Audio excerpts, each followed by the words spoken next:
Glad everyone's out here today. Appreciate having everyone here. We'll have some great discussions. To start with, we'll have an invocation by Commissioner Ebert. We'll give the invocation, and then pledge allegiance by Charlie Ewart, and then the thought of the day will be by me. We'll go to that point. Our kind, gracious Heavenly Father, we humbly bow our heads this day to give thanks for this wonderful land we live in. We're grateful for those who protect our freedoms and liberties. We ask you to bless them, strengthen them, guide them, and protect them at all times. We're grateful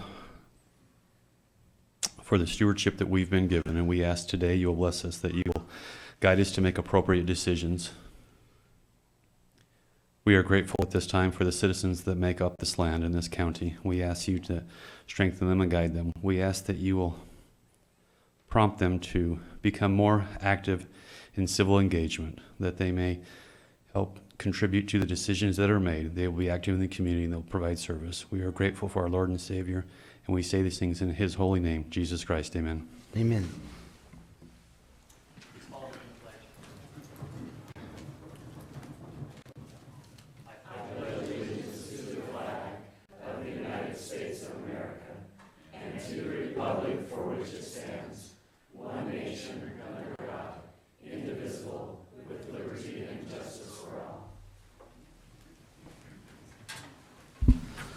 I had a couple of thoughts today. I'm going to share two of them. First one's from Benjamin Franklin. We must indeed all hang together, or most assuredly we shall all hang separately. And the other one I had from Henry Ford.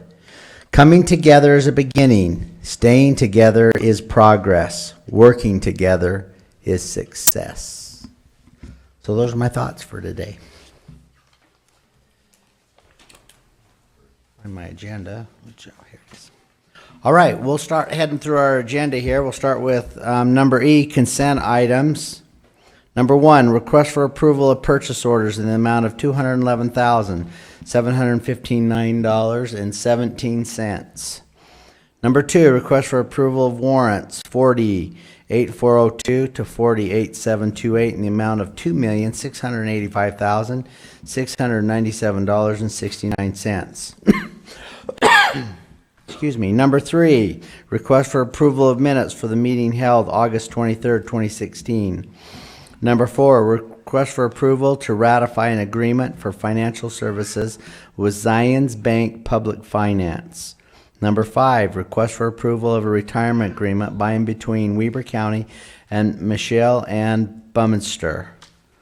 Number 6, request for property management for approval of the surplus of 2013 Polaris Sportsman 800. Number 7, request for approval to set the date of September 6th, 2016 at 10 a.m. for a public hearing regarding consideration and action to vacate the retention basin easement on lots 4, 5, 6, and 14 of Mallard Springs subdivision at approximately 2475 South, 400 West. Commissioners, that's our consent items. We get a rundown from our sit-in, our Ricky lookalike. Absolutely. Thank you, Commissioners. For the purchase orders, the largest expenditures, there was $167,000 or 79% went to replace the boilers in the Ogden Eccles Conference Center. The next one down was only 7% or $14,000 for shelving for the library. Everything else was less than 5% of the total. For the warrants, the largest expenditures, $783,000 or 29% went for health and dental insurance divided amongst all the different departments and offices in the county. And then 25% or $659,000 went to the Utah Department of Transportation for various transportation projects. And then everything else was less than 10% of the total spread around the different departments. Thank you. Commissioners. I'll make a motion we adopt the consent items as read. I'll second. Got a motion and a second on the floor. Any more discussion? I think it's good to point out the boilers. That's one of those capital improvement things that we really don't have much choice when we allow those to get to the position that they were in. But luckily, we're just glad they didn't go out in the wintertime. Exactly. That's the key. Been great. Okay, seeing no other discussion, I'll call for the vote. All in favor say aye. Aye. Passes unanimously. Number F, action items. Number 1, I'm assuming you're going to do Dave Wilson's stuff? Oh, you're going to do them all. Brian, come on up. Number 1, request for approval of a contract by between Weber County and Jennifer Clark for an indigent defense attorney in juvenile court. So this is a contract that was previously held by Anita Dickinson. She gave us her notice at the beginning of the month, and we put together a committee to review applications, and they have recommended that Jennifer Clark be awarded the contract. All right, unless anyone has any discussion on it. I'll make a motion that we approve the contract by and between Weber County and Jennifer Clark for indigent defense in juvenile court. I'll second. Got a motion and a second on the floor. Any other discussion? If none, I see none, I'll call for the vote. All in favor, say aye. Aye. Number 2, request for approval of a contract by and between Weber County and Interstate Detective Agency for indigent defense investigation. Brian? This is a contract that was previously held by Mike Stewart to do our investigations for our public defenders. Mike Stewart is retiring, and so once again we've put together a committee to review applications, interview applicants, and that committee has recommended that Bob Brunson with Interstate Detective Agency be awarded the contract. Sounds good. I'll make a motion that we approve this contract. Got a motion and a second on the floor. Any other discussion? Seeing none, I'll call for the vote. All in favor, say aye. Aye. Passes. Number 3, request for approval for a first reading of an ordinance of the Board of County Commissioners of Weber County governing parking. Brian? Once again, and this is the last time you'll have to hear from me this morning, but this is what we've been doing with our parking citations in the past is running them through our justice court. Now, we've had some issues this summer with the state rejecting our e-filed parking citations, and we tried to work around that, and the justice court wasn't willing to work with us on taking paper-filed copies. So we met with the sheriff's office, and we decided that the better route to go would be to make this a civil violation and to develop a civil process to run these parking citations through. I looked at a lot of the surrounding counties and municipalities, and that's the way they're doing it. So we thought we would follow suit here. So what this ordinance does is it sets up that civil process. When our sheriff's deputies cite somebody for parking illegally, then that person has the option to go down to the sheriff's office and pay for that citation, or they can contest it by going to a hearing officer. Once they've had their opportunity to go before the hearing officer, if they're not satisfied with the decision at that point, they can appeal it to the district court. That's in essence what this ordinance does. Any questions about the ordinance for me? No, I think it's a excellent move. I think that's just, it's a great, appreciate you guys moving forward with that. Yeah. So the question I have is, it's 2016. We've been a county for how many 100 years?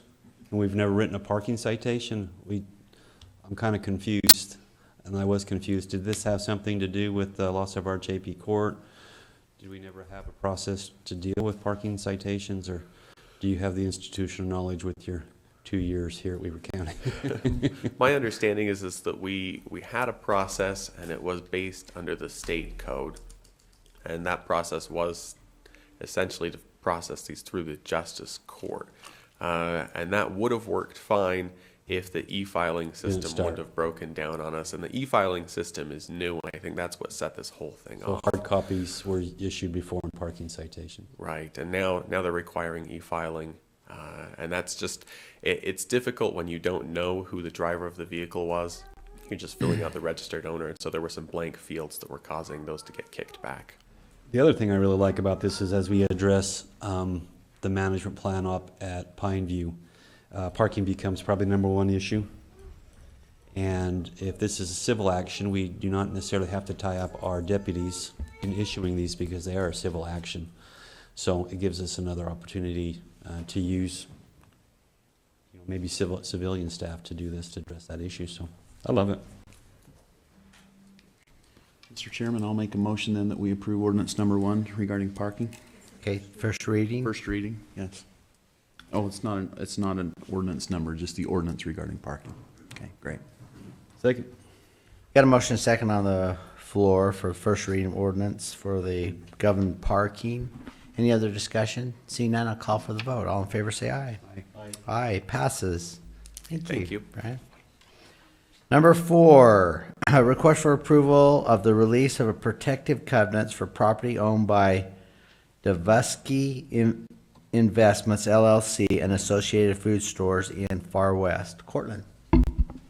Commissioners, I'm here on behalf of Doug Larson from Economic Development. He asked me to present this to you today.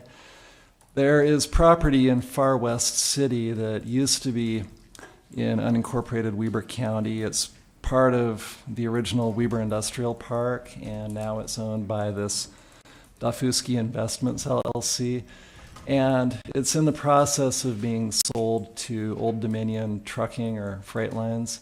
And as part of that process, in doing its research, the purchaser, Old Dominion, discovered that there were these protective covenants encumbering the property. And so in conversing with all the parties, among all the parties, they determined that there was no further need for them. Again, it's in Far West City. The county does not own the property, but the county, at the time these protective covenants were entered into, was one of the original parties to that. And so a protective covenant release document has been prepared, which allows the original owners and their successors to release those covenants, which conforms with the terms of the original protective covenants document for allowing release.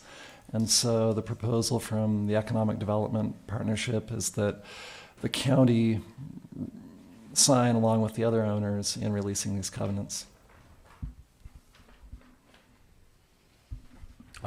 I'm familiar with this, and so I think it's a great thing we need to do it. I'll make a motion that we approve the release of protective covenants for the property owned by Dafuski Investment and associated food stores in Far West. I'll second. Got a motion and a second on the floor. Any other discussion? Seeing none, I will call for the vote. All in favor, say aye. Aye. Aye. Passes. Number G, public hearing. Request for a motion to adjourn public meeting and convey public hearing. So moved. Got a motion? Second. And a second on the floor. Seeing no discussion, all in favor say aye. Aye. Aye. We are now in a public hearing to adopt the 2016 Ogden Valley General Plan. Start off with Charlie. He's going to give us some information, and then we'll go to public comment.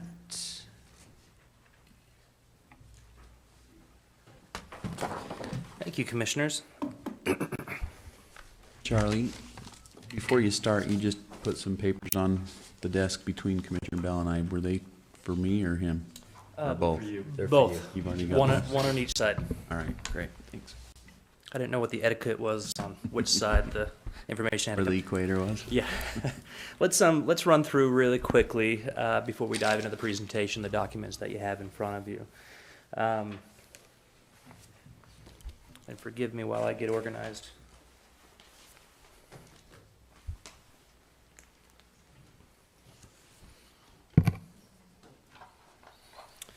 One of the documents you have in front of you is the Ogden Valley General Plan red line version.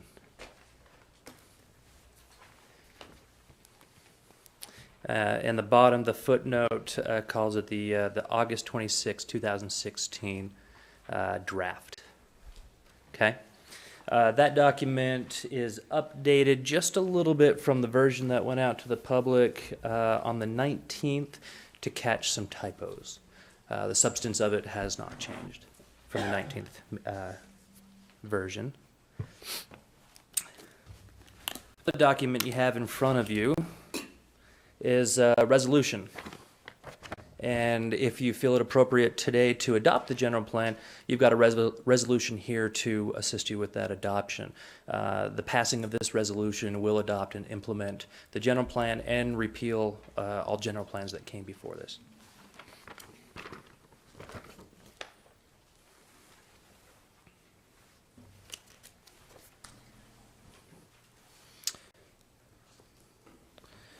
Another document you have in front of you is what I call the pretty version of the general plan.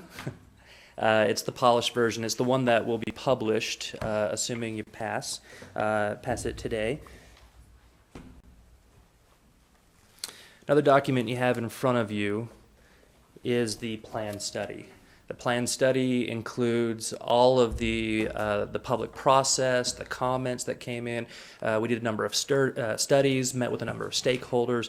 It includes the results of the advisory committee meetings that we had. It's a complete recreation of the record of the last 2 years during this 2-year process. It also provides by reference all of the other documents that led into the creation of the Ogden Valley General Plan, the 2016 version. Okay. At the request of a couple of commissioners, another document that you had in front of you is an analysis of how the cluster subdivision code has worked with and without bonuses since the creation of zoning in Ogden Valley. That was a cumbersome and tiresome analysis to put together, but I think I've been able to distill it down pretty simply, and I'll have a slide available for you if you want to review it. Okay. All right. The presentation I'm about to go into is a presentation I provided at the Eden Park Bowery back in, I think it was March, at the first public hearing for the Planning Commission. Planning Commission had a number of public hearings through the process to ensure that we provided enough and adequate public implementation as we went through the process of drafting and creating the plan. And just to back up a little bit, at the end of November of last year, we created our first draft, and then we had a second draft, and then we had a third draft. The version that you have in front of you is the County Commission's fourth draft, supposing that you're comfortable with the language that's in it. So I'm going to walk you through this presentation. The substance of the plan has not changed, and so the substance of the presentation has not changed. The plan has a number of different elements that I'll touch on here. Each slide represents a different element, and forgive me if this makes you motion sick. One of the primary things that the plan does is it identifies a rural character for the Ogden Valley. One of the biggest challenges with executing a general plan is identifying what the character is of the planning area that we're dealing with. In my experience, if we don't put some pretty good criteria around what the character of the community is, every time we reference, adhere to the community character through ordinance permits like variances or like conditional use permits, it's a challenge to try and execute what a community character is if we just say it's rural. Everybody has a different definition of what rural is. In fact, as our consultants interviewed a number of stakeholders, it was ironic to hear how different each version of rural character or community character we heard. But we were able to find some commonalities. And these are them: open fields, agricultural lands, small villages, dark skies, clean air and water, abundant wildlife, Pine View Reservoir, historic Ogden Canyon, stands of trees, foothills, and mountain background. You'll find that in the community character vision. We used this as the definition of what community character is. And where you find in the plan the words community character, we go back to the chapter that talks about the community character. Helps us provide some substance to what we mean by the term.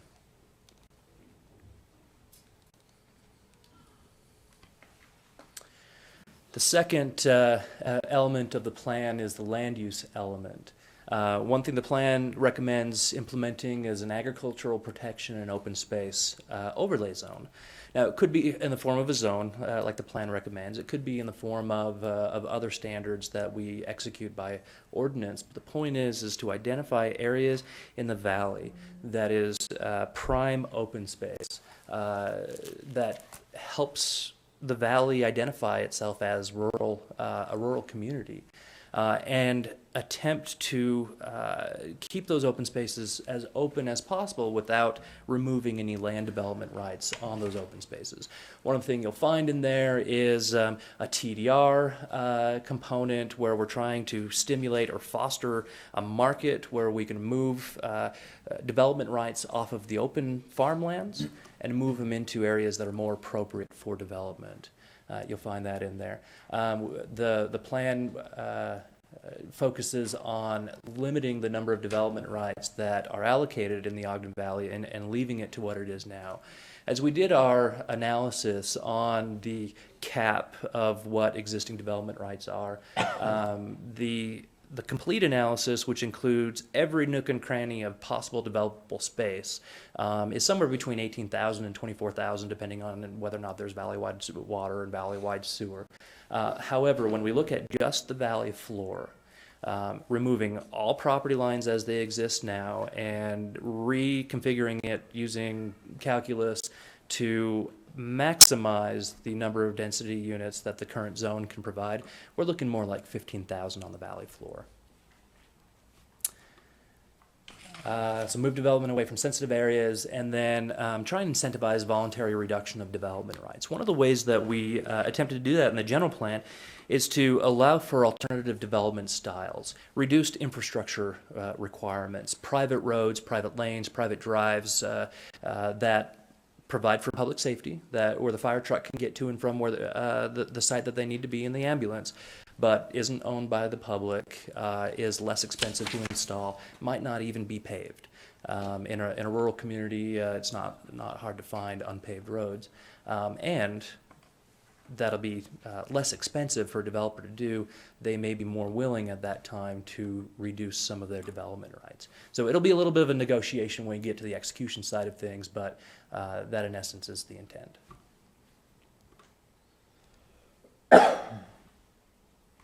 Sorry.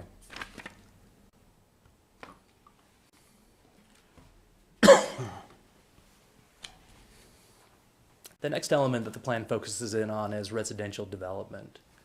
Trying to figure out exactly what kind of residential development should exist in the Ogden Valley. It was a pretty clear and resounding feeling from the public that we need a mix of housing types. Right now, we've got a lot of housing types for the upper middle class, the larger families, the more mature families, but there's not a lot for the younger families.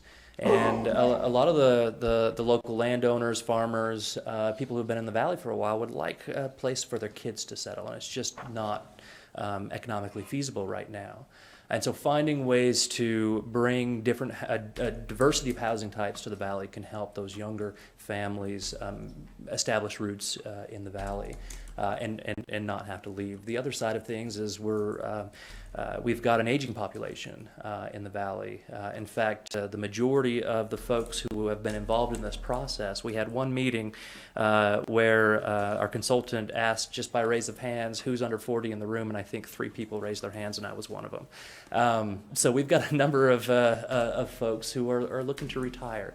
And as we know, as you get close to retirement, money gets tighter and tighter. So we need to find ways to provide for our aging population as well.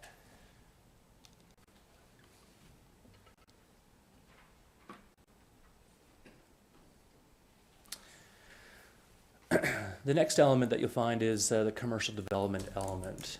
We talked a lot about development in villages and resorts. Now, we've got 3 major resorts, which all have provisions on the village map that you find in the plan for villages. Snow Basin and Powder Mountain has their development agreement, and Nordic Valley has a village on the land use map that is shown there in the commercial development section. One thing that has changed since February is the no new commercial rezone until 80% of the commercial land of village area is occupied. That was actually pulled out in one of the last meetings with the Planning Commission. It now says something to the extent of no new rezoning for commercial area will occur until the local area supports it. So we took away the 80% rule. And then one of the big things, even with the pro-property rights advocates who don't like a lot of regulation, is design standards. It's not, for the pro-property rights folks, it's not a matter of how many people, it's a matter of what the development looks like. That's one commonality that they have, at least the folks who were involved in the process, with the folks who are a little bit more desirous of heavier regulations from the county. Building design standards seems to be a prevailing commonality. And then desire for no big box. What you'll find in the plan is that we're going to figure out what big box is, what's the threshold of tolerance for big box, and help develop some regulations that prohibits big box commercial structures from occurring.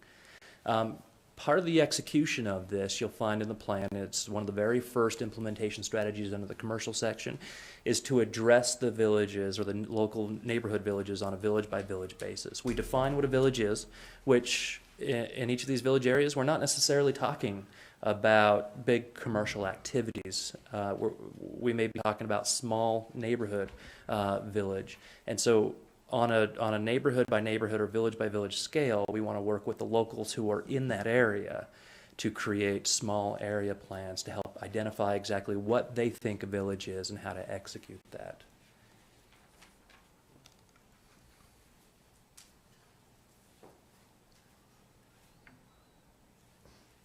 The next element is regarding the transportation and mobility section.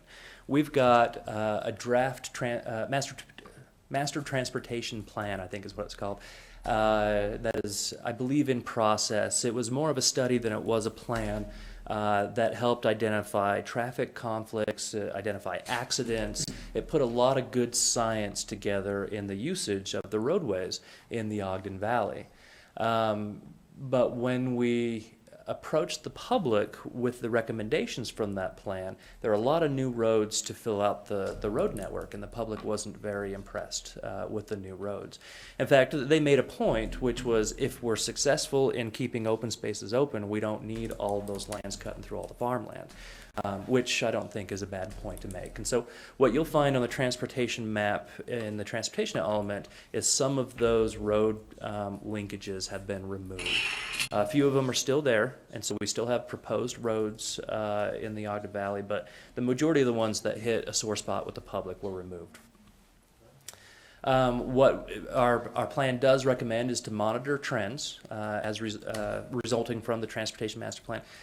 The transportation engineers are saying, look, if you continue to develop like you are developing without any changes, you're going to need it to be like this. But what we're doing here is trying to change those development trends. And if we're successful in changing it, a new transportation master plan in a few years from now may show that a number of those recommendations aren't needed. One commonality in the transportation element is expanding the active transportation facilities. We have a number of people really excited about the Pineview Loop, but also excited about connecting their subdivisions into the active transportation network. So providing a way for people to get from their homes to the grocery store, from their homes to recreational opportunities without necessarily having to get into a car is something that's been pretty common. A common theme throughout this. I should make a note that the equine lobby had a conversation with me yesterday and requested that we put a little bit more in there about equestrian facilities, and you can find that in some of the public comments that were offered to you earlier.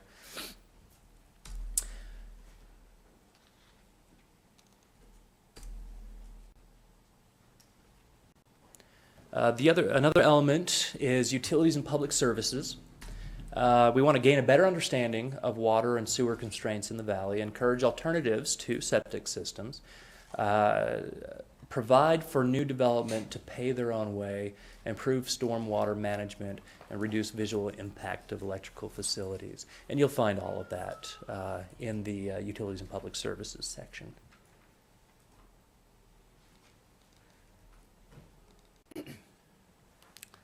Last slide. There's a Parks and Recreation section. What we found is the work that went into the 2005 rec element was very good work and still very much relevant today. A number of the things you find in the Parks and Recreation section is modified just a little bit to fit today's societal parameters, but in great substance the same recommendations as what came out of that 2005 rec element. Valley-wide pathway network, improvements to trailheads, supports for park and park district expansions, pursue better recreation planning around Pineview, and balance quantity of recreational opportunities with quality, which I think all of you know that we're well on our way on a number of these things. One last element that was required by the state, and the requirement came after we started our general plan, is the County Resource Management Plan. What we tried to do was just do good planning from the beginning. And so County Resource Management was pretty well integrated throughout each of these elements that I've addressed here. There were a few things under the state law that did require additional addressing. Most of it was not as relevant to the Ogden Valley. What you'll find in the CRMP element is a lot of references back to where we talked about resources in the rest of the plan. And I have worked with PLIPCO, the Public Lands Coordinating Office for the governor, to verify that we're good to go with this MO, and they're comfortable with it. As it is. Okay, another thing that I did to prepare for this meeting is I created a general plan implementation program priorities list. This was a little bit of a surprise to me. There are 115 implementation strategies in the 50 or 60 page plan that we have. That's a lot, and it's a lot to bite off on. I think it's important to note that not all parts of the plan have to happen at the same time. I saw a meme the other day on a social media site that said anxiety is a result of thinking you have to solve every problem right now. And that's not the case. And the plan isn't intended to be 100% executable by tomorrow.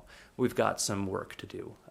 And so I went through the implementation list, which I gave each of you a few weeks ago, and I highlighted things that are already in progress. What I wanted to do is I wanted to provide you with my list of priorities if I had my way. However, I just didn't have enough time to get to it. So there are a number of things I have here, if you're interested in diving into it, that we can talk about is either already in progress or our work has already been done. But one priority that I think should be on the list is working with the small areas to create those small area plans. I think that'll be important to execute the open space and agricultural protection zone. Believe that's my presentation. I've got a lot of information that I'm just a couple clicks away from. As you guys ask me questions, I'm happy to dive into any of it.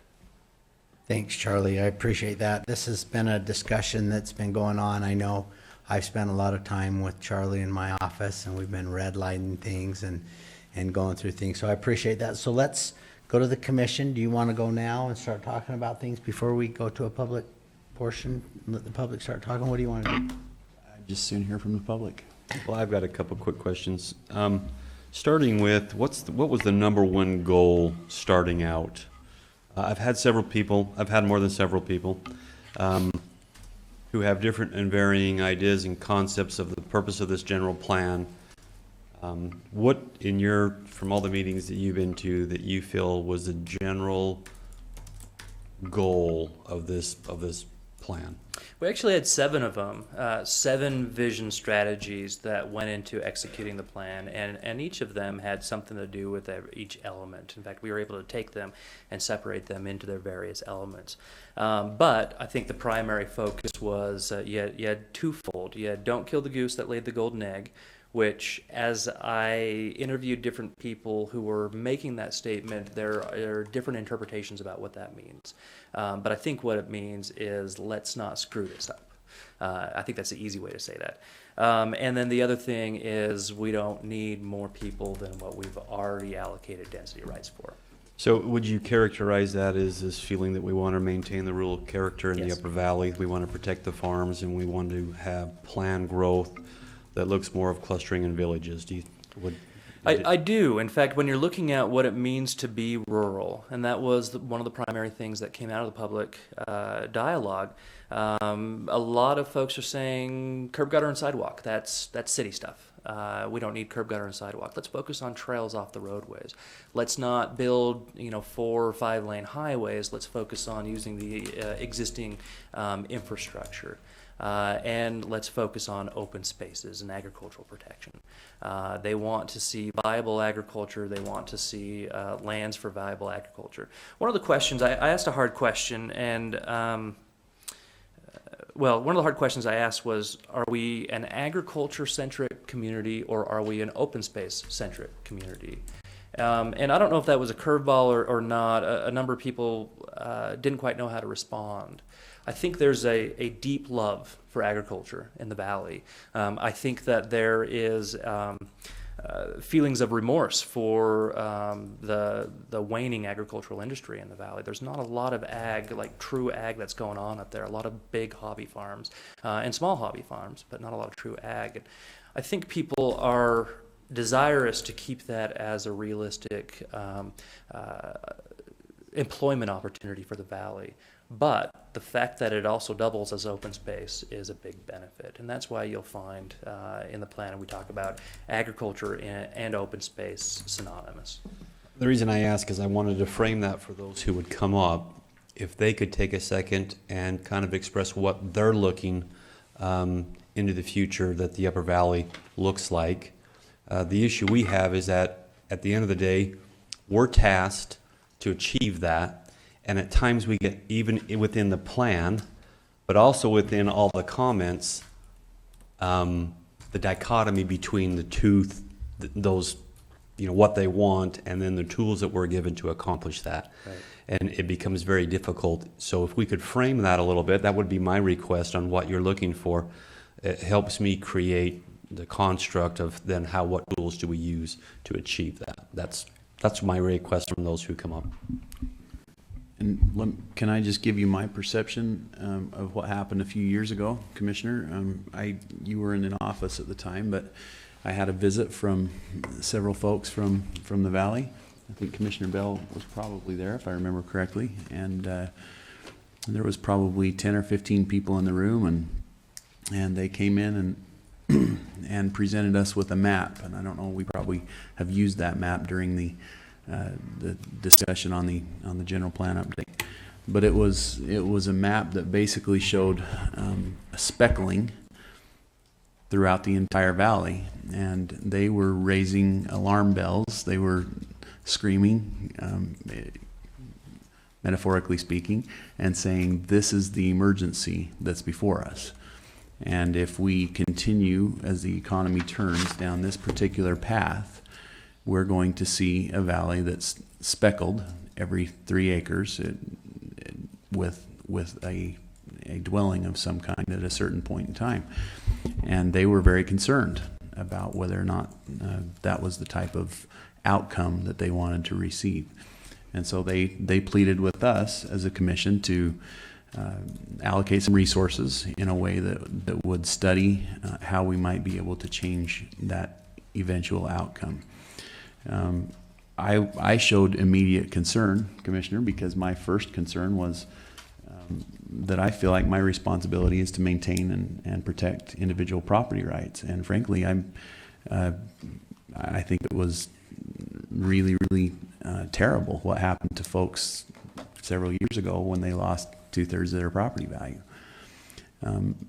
And so I'm always looking for ways to have positive planning without diminishing and hurting individuals' property rights. And so to me, I came to the point where I understood what their concerns were, and was willing to allocate these resources to try and figure out what tools were available to us in a modern age that might be able to solve some of these challenges. And so to me, that's where it all came from. It was a concern. It was a source of great concern for individuals who were afraid of what the eventual outcome might be.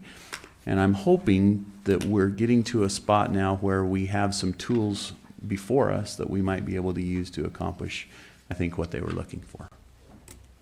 So as we were part of that discussion, as we've moved forward in it, we had just so many discussions moving forward on it. So I think it's been a great learning experience. TDRs is something I never heard of in my entire life, that I didn't know what it was. And so I've learned so much about those and other things such as bonus density, such as sewer plans, and knowing more about what we affect, that a sewer effect does, especially when you're a water resource in a lot of the valley and that. So this was a great thing, and I'm sure a lot of folks here, I'm sure your folks here have read the plan study. I'm sure you've seen that and have read that.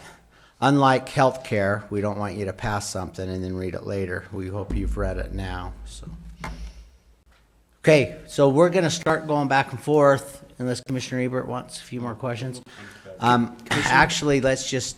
Sorry, do you mind? I failed to mention that we have our consultants in the room from Logan Simpson Great. Design. We've got Jim Carter and we have Chrissy Gilmore, formerly Nielsen, sorry, in the room. And so if there are any questions for them and what Okay. they've observed through the process, they're here. They've been a wonderful asset and very well worth the money, if you ask Great. me. So just stick close, all of you. We're going to open to public comment. We are going to use the timer. Do we have the timer rolling? And it's going to be 3 minutes.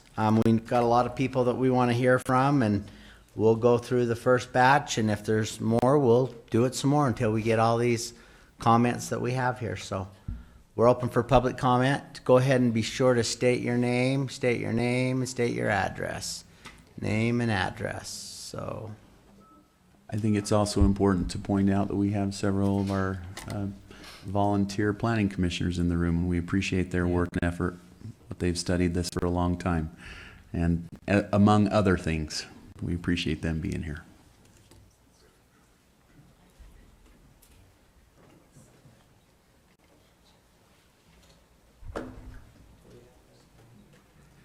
We have to, probably.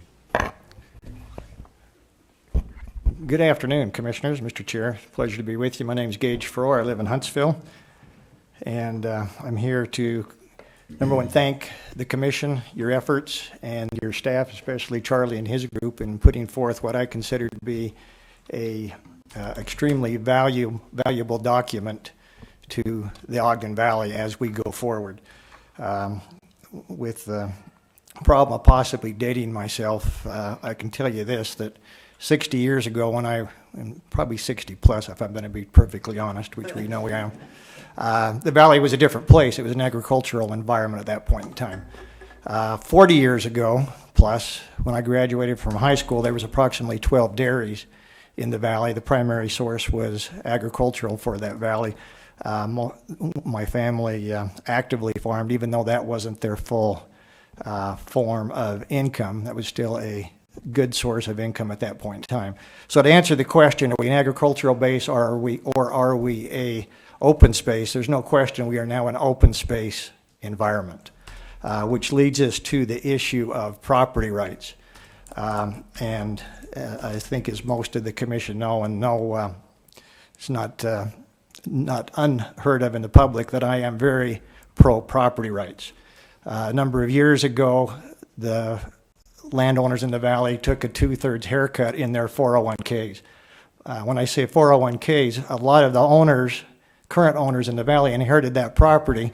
That was their source of income. That was their source of inheritance. That's where they expected to use what they expected to use for their retirement. The government, the county, came in and took 2/3 of that away. I can't think of the repercussions if, since that date in the 90s, if we would have asked everybody that moved to Ogden Valley that had 401ks, take 2/3 of your 401k from your IBM or whatever that corporation was and give it to the government. I don't think that would have gone over very well. But that's what the government did to a number of people in the valley. So what I would urge you to do today is to use all the tools available out there that have proven successful in other parts of the state. As you probably know, in 2007, I actually passed successfully the first TDR ordinance in the state of Utah. It's being used in a number of counties and cities across the state. I'd encourage you to look at that. I would encourage you very strongly to look at bonus density. I feel strongly that there needs to be a way to preserve our premium property rights, our premium land that only can be achieved through bonus density, giving the owner the opportunity to make that decision on what's right for his property, and encourage them at the same time with the TDRs to work out the compromise in terms of open space, keeping the agricultural environment, keeping what we want. But I feel very strongly that that needs to happen. Bonus density needs to be a tool in the toolbox for this commission and future commissions as we look forward. Again, looking past the past 60, 30 years, it's changed. Fast forward 20 or 30 years, if we don't put those procedures in place now, we will regret it later. I'd urge your adoption of this plan, plus I'd urge your consideration of bonus density. Thank you very much for your time. Thank you.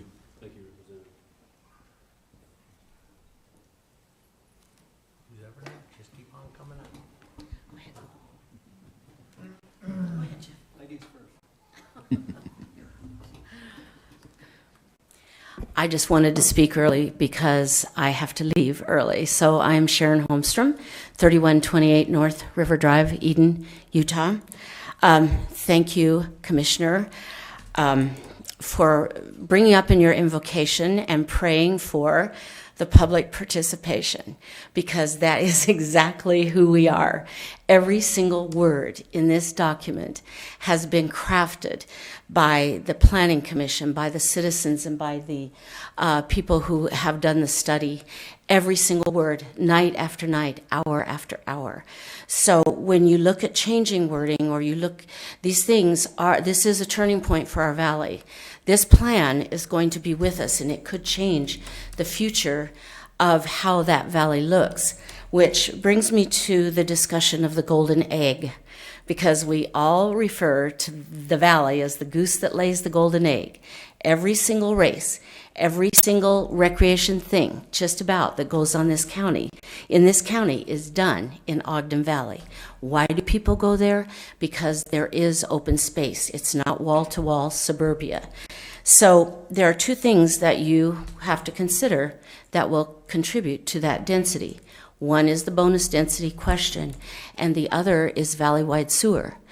It's my understanding that when valley-wide sewer went to West Ogden, there was no longer a vehicle or a legal means to prevent the 10,000-acre lot proliferation, because if you can hook onto a sewer, you must, and so on and so forth.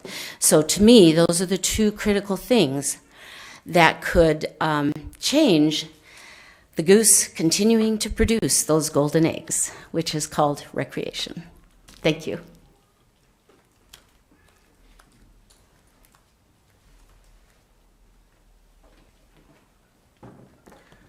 My name's Jeffrey Burton. I live in 7401 East, 500 North in Huntsville area. And my position is that this plan is seriously flawed. The premise on which it's based is flawed. The premise seems to be, how do we limit future growth in the valley? How do we keep Ogden Valley rural? Well, why should we keep it rural? Where's the human habitat going to be? The premise is wrong, and therefore the document is wrong. We're not here to plan Disneyland. The difference is when Walt Disney planned Disney World, he owned it. It was his. He got to decide what it was. But the county doesn't own my land in the valley. My neighbors don't own my land. I own it. Now, the founders recognized when they crafted the Bill of Rights that this is an age-old problem. One neighbor seeks to use the heavy hand of government to take from his neighbor, which his neighbor is unwilling to give to him voluntarily. Some neighbors say, I like looking across your land. I like it the way it is. I don't want you to do anything about it, to do any development at all. I don't want your kids living there. And I'd say to them, you plan your land, I'll plan my land. And they say, no, we've got to keep Ogden Valley rural. We've got to keep this golden goose. We've got to keep all these people coming up here to recreate. Well, how about the families? How about the historical human character of the valley? The 3-acre zoning that was adopted a few years ago has done much to destroy family life in the valley. The peak elementary school population was years ago, because valleys or families are not welcome in the valley. They can't afford it. The irrefutable law of economics is if you control supply, price goes up. Now the plan document laments the fact that young families aren't in the valley. And what they propose to do is have government come up with some kind of subsidized housing or require developers to have cheaper housing. Well, that's not the answer. Ronald Reagan once said, if something moves, the role of government is tax it. If it keeps moving, regulate it. And if it stops moving, subsidize it. Well, that's an example of what happened with 3-acre zoning. Families pretty well got stopped with the taxation with the increase in price, so they couldn't move to the valley. Well, they're still moving a little bit, so now let's regulate them out. But then if they completely go out, let's come up with some subsidized plan to put a few families around here so we can give lip service. The Constitution says we have private property rights, and that's what they are. They're the basis of our government. If we adopt a plan like this, which isn't a guidance document, it is the document. Everything has to conform with this detailed 115 implementation schemes. That's not a guidance document. The proper premise ought to be, let's promote liberty. Let's promote private property rights and the free exercise thereof. Let's promote human habitat. What would Brigham Young done if he were faced with a document like this when he decided to leave winter quarters in 1847? Gee, Salt Lake Valley's got to remain rural. We can't block anybody's view. We can't use the land for anything. Nothing would have happened in the West. And that's where we are now. If you look at the valley on an expanded Google map view, you see it's surrounded by wildlife habitat. It's surrounded by recreational opportunities. There's got to be some place for people to live, and that's Ogden Valley. Thank you. Mr. Chair, before he leaves, would it be okay if we asked a few questions of if we have them, of these individuals? Would you stay here for just a minute? I appreciated your comments, and I agree with a lot of what you had to say, and I guess I'm asking if you have any specifics in the plan that you're specifically concerned about along those lines, because you spoke in quite a bit of generality. I have page after page of specifics. I can give you a couple of examples. One is the idea that we're going to limit commercial to being exactly in these spots. And I wrote you a letter where I mentioned that what if somebody in North Fork wants to buy a loaf of bread? Where does he have to go? He has to drive to Eden now. Well, on the one hand, we're saying we got too many cars on the road. We don't want to have more road infrastructure. But where's he going to get his loaf of bread? No, his neighbor can't have a little corner there and say, I'm going to open a bread stand here. Can't be done. Has to be in Eden. Or I think there's a little small commercial node in Liberty. The market forces are the true representation of the desires and needs of the public. When we seek to overcome those market forces by artificially making requirements of the future, development can only be here. We're going to decide where a family gets to live. We're going to decide where open space will be. When government starts picking losers and winners, we create a house of cards. It doesn't work. It's just like the 3-acre zoning. It took the heat off at the time, supposedly, but now we've created a real disaster for the human character of the valley. Thank you. Appreciate that. Thank you. I think the best thing to do is do this thing piecemeal, this huge 115 implementations in one fell swoop without thinking and having public hearings on every element of it. It leads nowhere good. The law of unintended consequences will destroy the valley. Thank you. Okay, thank you. Charlie, before the next person comes up, that would happen by ordinance. Those implementations would all have to happen by ordinance or be addressed at some point by ordinance, correct? When we go to execute each of those implementation strategies, it'll either be an ordinance or a program. Okay, all right, thank you.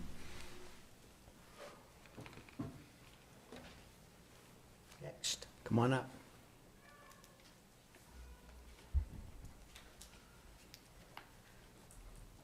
I'm Jan Fulmer, 3741 Red Hawk Circle in Eden, Utah. And commissioners, all of you may not be aware, but I and my husband are transplants to the valley. We live in the valley full time. We've been there now for approximately 10 years. And we moved here from the Philadelphia metropolitan area.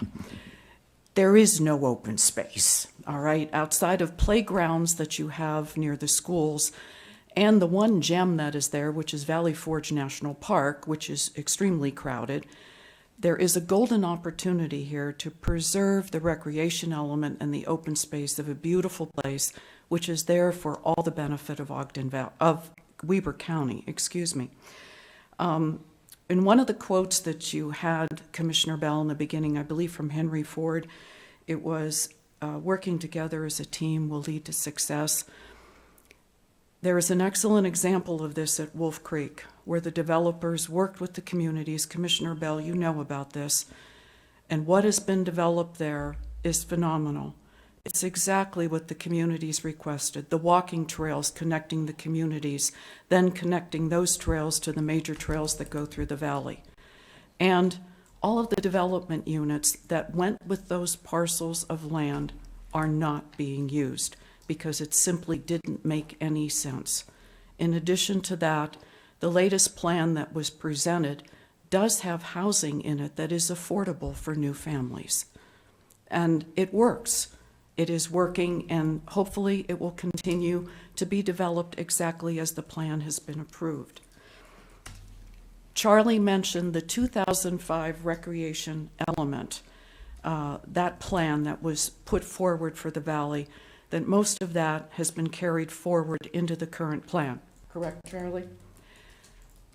The reason for that is that there hasn't been a lot that's been done since 2005, and we're 11 years later. Now, I will ask that you don't take this literally, but there's a saying that says, please don't shoot the messenger, okay? We had a meeting with some of the residents, and we talked about the plan, and I know that Kimball Wheatley sent an email to you folks about changing the wills to the shoulds or consider shoulds.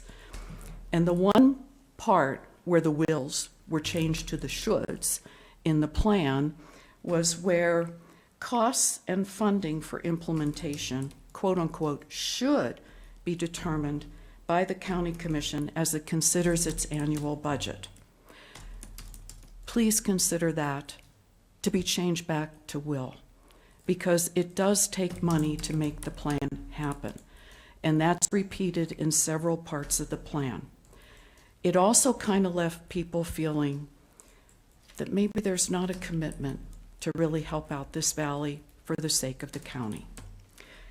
So I just ask that you consider what we've said, and it's just not coming from Jan Fulmer and her husband. There were other residents who provided this input once they did look at the plan.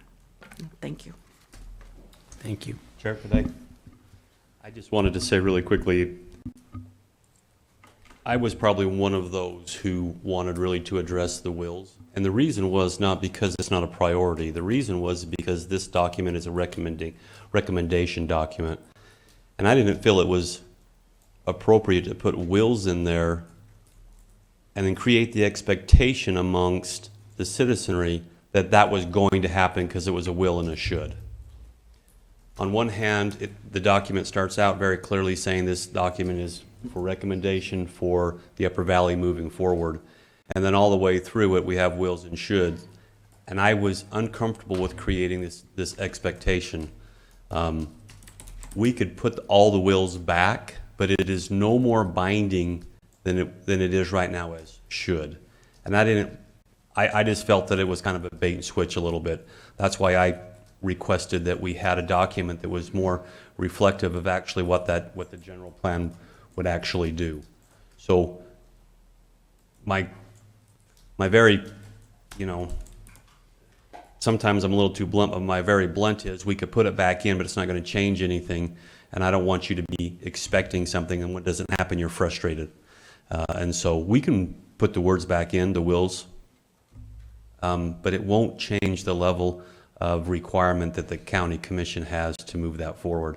What we want to do is craft a general plan that we're all working towards accomplishing, and the verbiage in there then becomes irrelevant, because what is happening is we're working as a community to move it forward. So I think that's why it happened more than anything else. So just to address that exact example that you said, Charlie and I actually spent some time talking about that. I said, where does that change the county commission, the will or should? It doesn't. It just says you either will consider this in your budget process or you should consider it. Well, the reality is we consider everything in our budget process when we're working through a budget.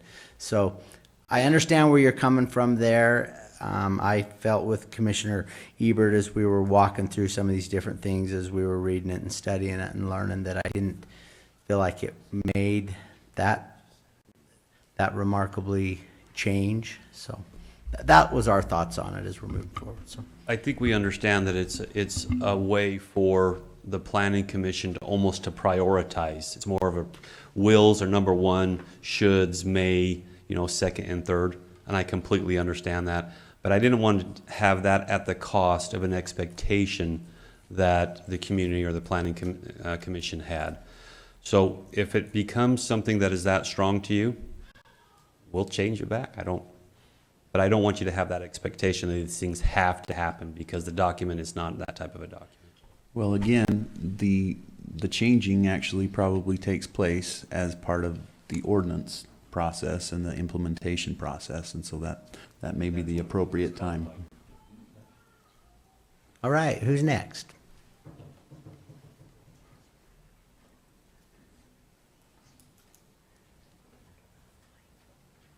Commissioners, good morning. My name is Michael Rhodes, 3707 North, 3500 East in Liberty. My grandfather homesteaded in Liberty, and we still have the original 80-acre homestead for now. And I grew up milking cows, Commissioner Gibson. And, Like you already.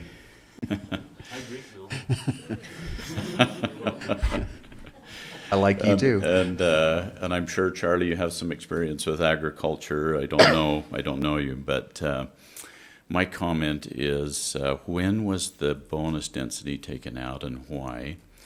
And then I'd also like to donate the rest of my time to Representative Frohr if he has some follow-up comments on that. Thank you. You don't need to donate your time to him. We'll give him additional time, so you could have the full time if you wanted.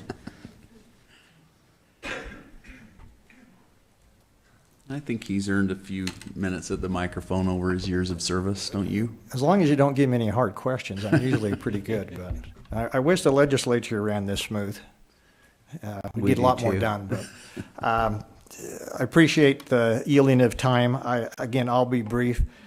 My understanding is that we did have in ordinance at some point in time in the not too distant past the ability for bonus density that was at some point in time taken away. The point that I probably didn't make very clear in my comments with bonus density was that, again, if you look through the state, and I hate picking on Summit County because they're not my favorite county, Weber County is.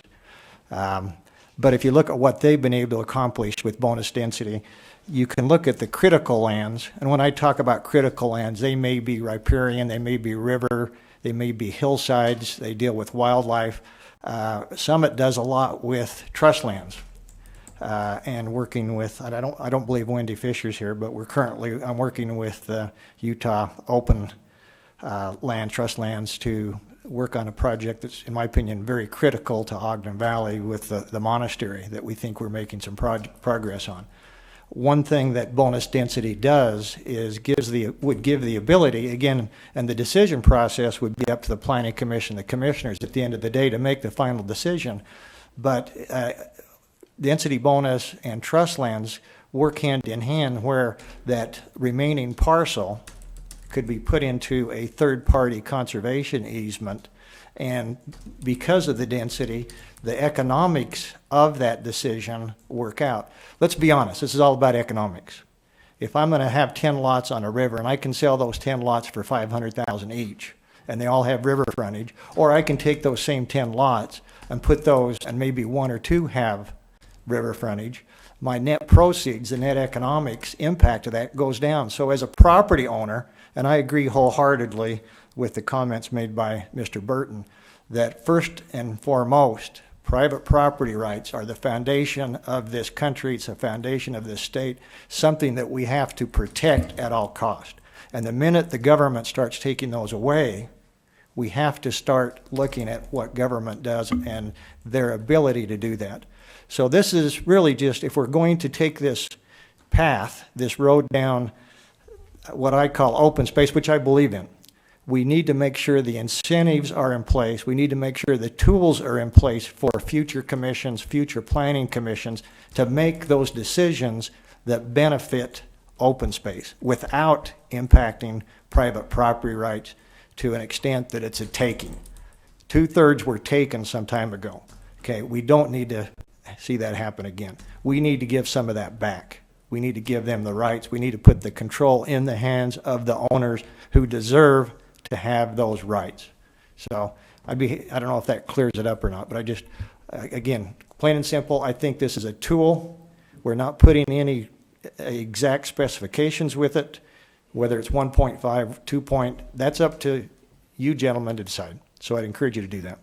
Quick question. So you know more about TDRs than I do. And so the question and concern I have is we've been tasked, as long as the Planning Commission has been tasked, to really preserve our open space, strengthen our family farms, create clustering in villages so we can address the upcoming population increase that we will have. And I don't disagree with any of the comments before, but we are required, and there's an expectation that we will have a little bit of vision and create a good planning model with a goal. And I think the goal's been very well outlined. So we have a construct that we're working inside, and we're given certain tools to accomplish that. The dichotomy is sometimes folks don't want to use the tools to actually achieve the goal that they have. And so that's where my struggle is right now. What are the very best tools that we can have that meet that end goal? And that's why I wanted everyone to really make sure we're on the same path for what that goal is. And if that goal is open space, rural field, protecting our family farms, but then having just this amazing community, then we're all working in the same direction. So we all should be holding hands trying to figure it out. The question I have is that we are looking at TDRs as maybe the best tool we can use. And now we're talking about the possibility of bonus density. Those two seemingly compete against each other. One is, and we talked about economics, one cost you something, the other's gained through clustering. So why, as a business or business owner developer, would I pay money for a TDR when I have opportunity for bonus density? And if we leave bonus density on the table, do we not undercut the TDR concept a little bit? Or how would those two mesh together? That's my struggle. That's a great question, and I guess the short answer to that is I view TDRs and bonus density as opposite sides of the same coin. We need them both. You need a TDR market, and the TDR market will be driven and is driven in other parts of this state and country by the free market. We let the free market take control, basically that will be determined by property values. And at the same time, as that market develops, and that market will develop. But again, I don't think that it's our job as government, and I put myself in that same category as government, to direct to a property owner what the value should be or get involved with that TDR valuation. That needs to come about through through the free market, which will develop. So what I'm saying is let the free market develop on the TDR, and with the growth that's forecasted for the state of Utah, Weber County and Ogden Valley, that will develop. But why should we shortchange in the near term? Why we wait for that to develop? I'm just saying that's an additional tool. And at some point, if the TDR ordinance is working and we see those transfers taking place, then you have the authority, or future commissions have the authority, to pull that bonus density back. But I'm just saying, give that right now it's not, the free market's not there. Let's let both free markets work. Another area you're an expert in that I want to ask you about. Scarcity of resources drives price. And 3 years ago, or I'm not sure, Commissioner Gibson, how long ago, when we went away from the 3 acres. Oh, no, that was 15 years ago or plus. years ago. Do you feel like that really was one of the main factors in creating scarcity of real estate up there that drove the prices? Because we sat through another meeting last week where we were talking to individuals that were being basically priced out of their property. Is there a way to address this? This is off topic, I know a little bit, but it has become a concern because we have family farms where individuals cannot afford the property anymore. And what I want to make sure that we aren't contributing to is individuals who have property rights but can't afford them anymore because of actions we're taking as a government entity. There's no question that a 3-acre lot is on the market brings more in general than a 1-acre lot for a number of reasons, obviously infrastructure, et cetera. I think that the 3-acre requirement hurt a number of local farmers up there, local owners, because they could no longer break off an acre and sell to their children or grandchildren, which I think is very important. At the end of the day, it is what it is. Did it preserve open space? Obviously it did. But now, again, I think now is the time that we can look at and say, we took 2/3 away. Let's give an opportunity for you property owners to at least have some say in what takes place for your children and grandchildren that deserve to have a place in the valley, that deserve to be there without having to come from California or Texas, New Jersey, and I don't want to pick on any states, but that's what we're seeing in the valley right now. I can just talk from experience. I want an opportunity for our local children, our grandchildren, my grandchildren, to have the right to own property in the valley. And right now, unless we make some changes, that is not going to happen. Thank you, sir. Thank you. Thanks, Gage. Who's next? Come on up.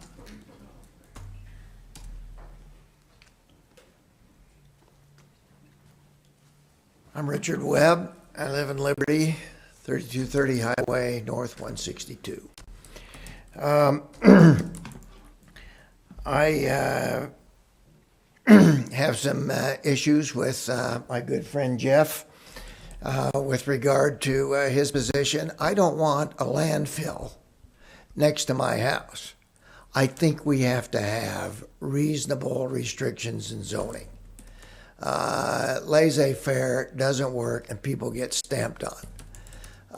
I don't want to live in New York City either, or the middle of Los Angeles. I've lived in the Midwest. I've financed lots and lots of major real estate developments in my previous life and have seen what can happen when things are left unbridled. This plan is a good plan. It's going to do a lot of good for a lot of people. But I agree with Jeff and Gage that the market rules. And you can put all the requirements you want to in with regard to what's going to affect property values, and you're going to have no effect on it at all. If people want to live here and if they like it, they're going to pay. And if the prices go up, the rich guys are going to pay. And that's all there is to it. It's just the realities of things. My wife used to live in Palo Alto. A nice place, great place. Bought a house for $27,000. But it's a desirable place, and that house that she could afford and her husband could afford that many years ago is now 2.2 million. That's the way the market works. I can't help it. You can't help it. So trying to control a market is not going to happen, but we can at least control the desirability of the valley. I think the TDRs are a great idea. I'm not so sure about bonus density, in all due respect to Gage. Bonus density is to create and to incent people to build. If this is a good place and if the market's strong, people are going to build. Developers are going to develop. It's the way it works. It's the way the market works. Why give them more density and create a greater population in the valley, which is just going to plug the place up by creating bonus density in the market when you don't need to. And I also agree with the idea that, hey, if the TDR thing's not working, and it may take 5, 10, 15 years, there's a lot of inventory that has to be eaten up. And a lot of things have to transpire before there'll be probably a viable value for TDRs, but it can happen. But I don't think the bonus density issue needs to take place. Kurt Langford and I have disagreements a bit on going to the 3 acres. And yet I think we're in the same place on most issues. But going to the 3 acres also increased the value of the property. You can't say they gave away 2/3 of their value because the value went up. Good old supply and demand works that way. May not the first day, but over time it will. It just works that way as long as you have a desirable place. If we were living in out on the West Desert in the middle of nowhere, you may not have the demand. But with what we've got up there with the recreational and the mountains and the scenery and the clean air and everything else, people want it and they're going to pay. It's just the way it works. I'd also say that this plan is a consensus of the people. Everybody didn't get their own way. And yet everybody was heard. And so you're being presented with a plan that the citizens want as a general rule and as a majority. Jeff doesn't. That's okay. That's his privilege. But everybody got a chance to say how they felt. Everybody got a chance to have input into this thing. And they did. And this is how the plan was developed. And I hope that you will seriously consider that these are the wants and the needs and the desires of the majority of the citizens of the valley, or at least those that voice their opinion. If people sat back and didn't say anything, I can't help that. So that's my points. Thank you. Thank We you. got a question for you. May I ask you a question, Mr. Webb? You bet. So if a tool was used, say it was bonus density, and the purpose was narrowly focused on creating this clustering or this village concept, so we do not have the sprawl on 3 acres across the valley, if it was used more as a scalpel rather than a blanket to meet one of the criteria or goals of the Planning Commission, which is let's have very clustered development to keep our open space. Would that change your view of a bonus density tool? A little bit, yes. We've talked about that. I think over time the TDRs would take that point that you make and accomplish that. My concern, I apologize. And I don't understand what the rush is to build up density. Why? Why do we need to hurry up and do that? My only concern with TDRs is if you can get something for free, most people are willing to wait. And meanwhile, we have my concern, my thought, again, I'm still working my way through this. My thought is meanwhile, individuals are building on their 3 acres all the way across the valley floor, which is really eliminating some of our open space feel that we want. So I'm trying to wrap my head around how I can meet the goal from zoning and planning and from a commission perspective of this clustering development concept if we're limiting some of those very specific tools that we can use. And if we were to use them as a scalpel, right, and we can use them very, very definely, we can define these tools for very specific needs or goals, could we then use some of them to accomplish that? I think that's realistic. Also, what are we talking bonus density? Are we talking 30%, 40%, or are we talking 5 or those 10%? Yes, sir. That has a huge difference. If it's an interim step, maybe it would work until the TDRs took place and really gained value and time. And the inventory's got to be eaten up. Yeah. Except for bonus density, it doesn't have to be eaten up. And developers are going to take advantage of every opportunity they have to squeeze more out of an investment they've made. That's natural. That's the way the world works. But, my neighbor, I know I'm way over time. My neighbor had a chance to sell his property, and he turned it down for a substantial amount of money because they were going to put a sewer pond in his yard. And he looked around and said, my neighbors, the people that live next door to me, the people that I live with every day would hate me. And he's probably right. Yeah, he's one of my best friends, but I probably wouldn't like him that much if he put a sewer pond next door. You just can't go unbridled on this stuff. There have got to be limits and reasonable limits and things that will enhance the property value. Thank you. Thank you.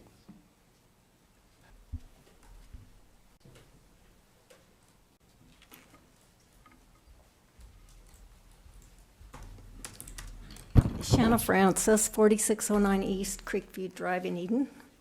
I love private property rights. I could bet more than, or just as much as anyone else. And they are basic, fundamental to the success of our nation.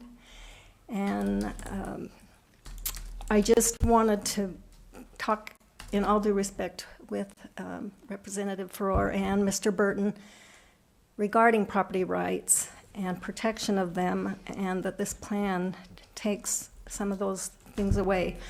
I think one of the premises that is incorrect is that allowing an individual owner to do whatever they want with their property, that they live in a bubble, that it doesn't impact my private property rights.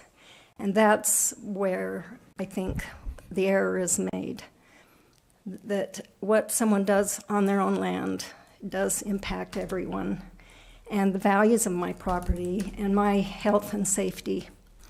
So that's why we do have planning and zoning. That's been proven over and over. As Richard Webb mentioned, you can't let things just be unbridled. In regards to bonus density, I have a graduate degree in urban planning, and when it comes to clustering, there's already an incentive to cluster.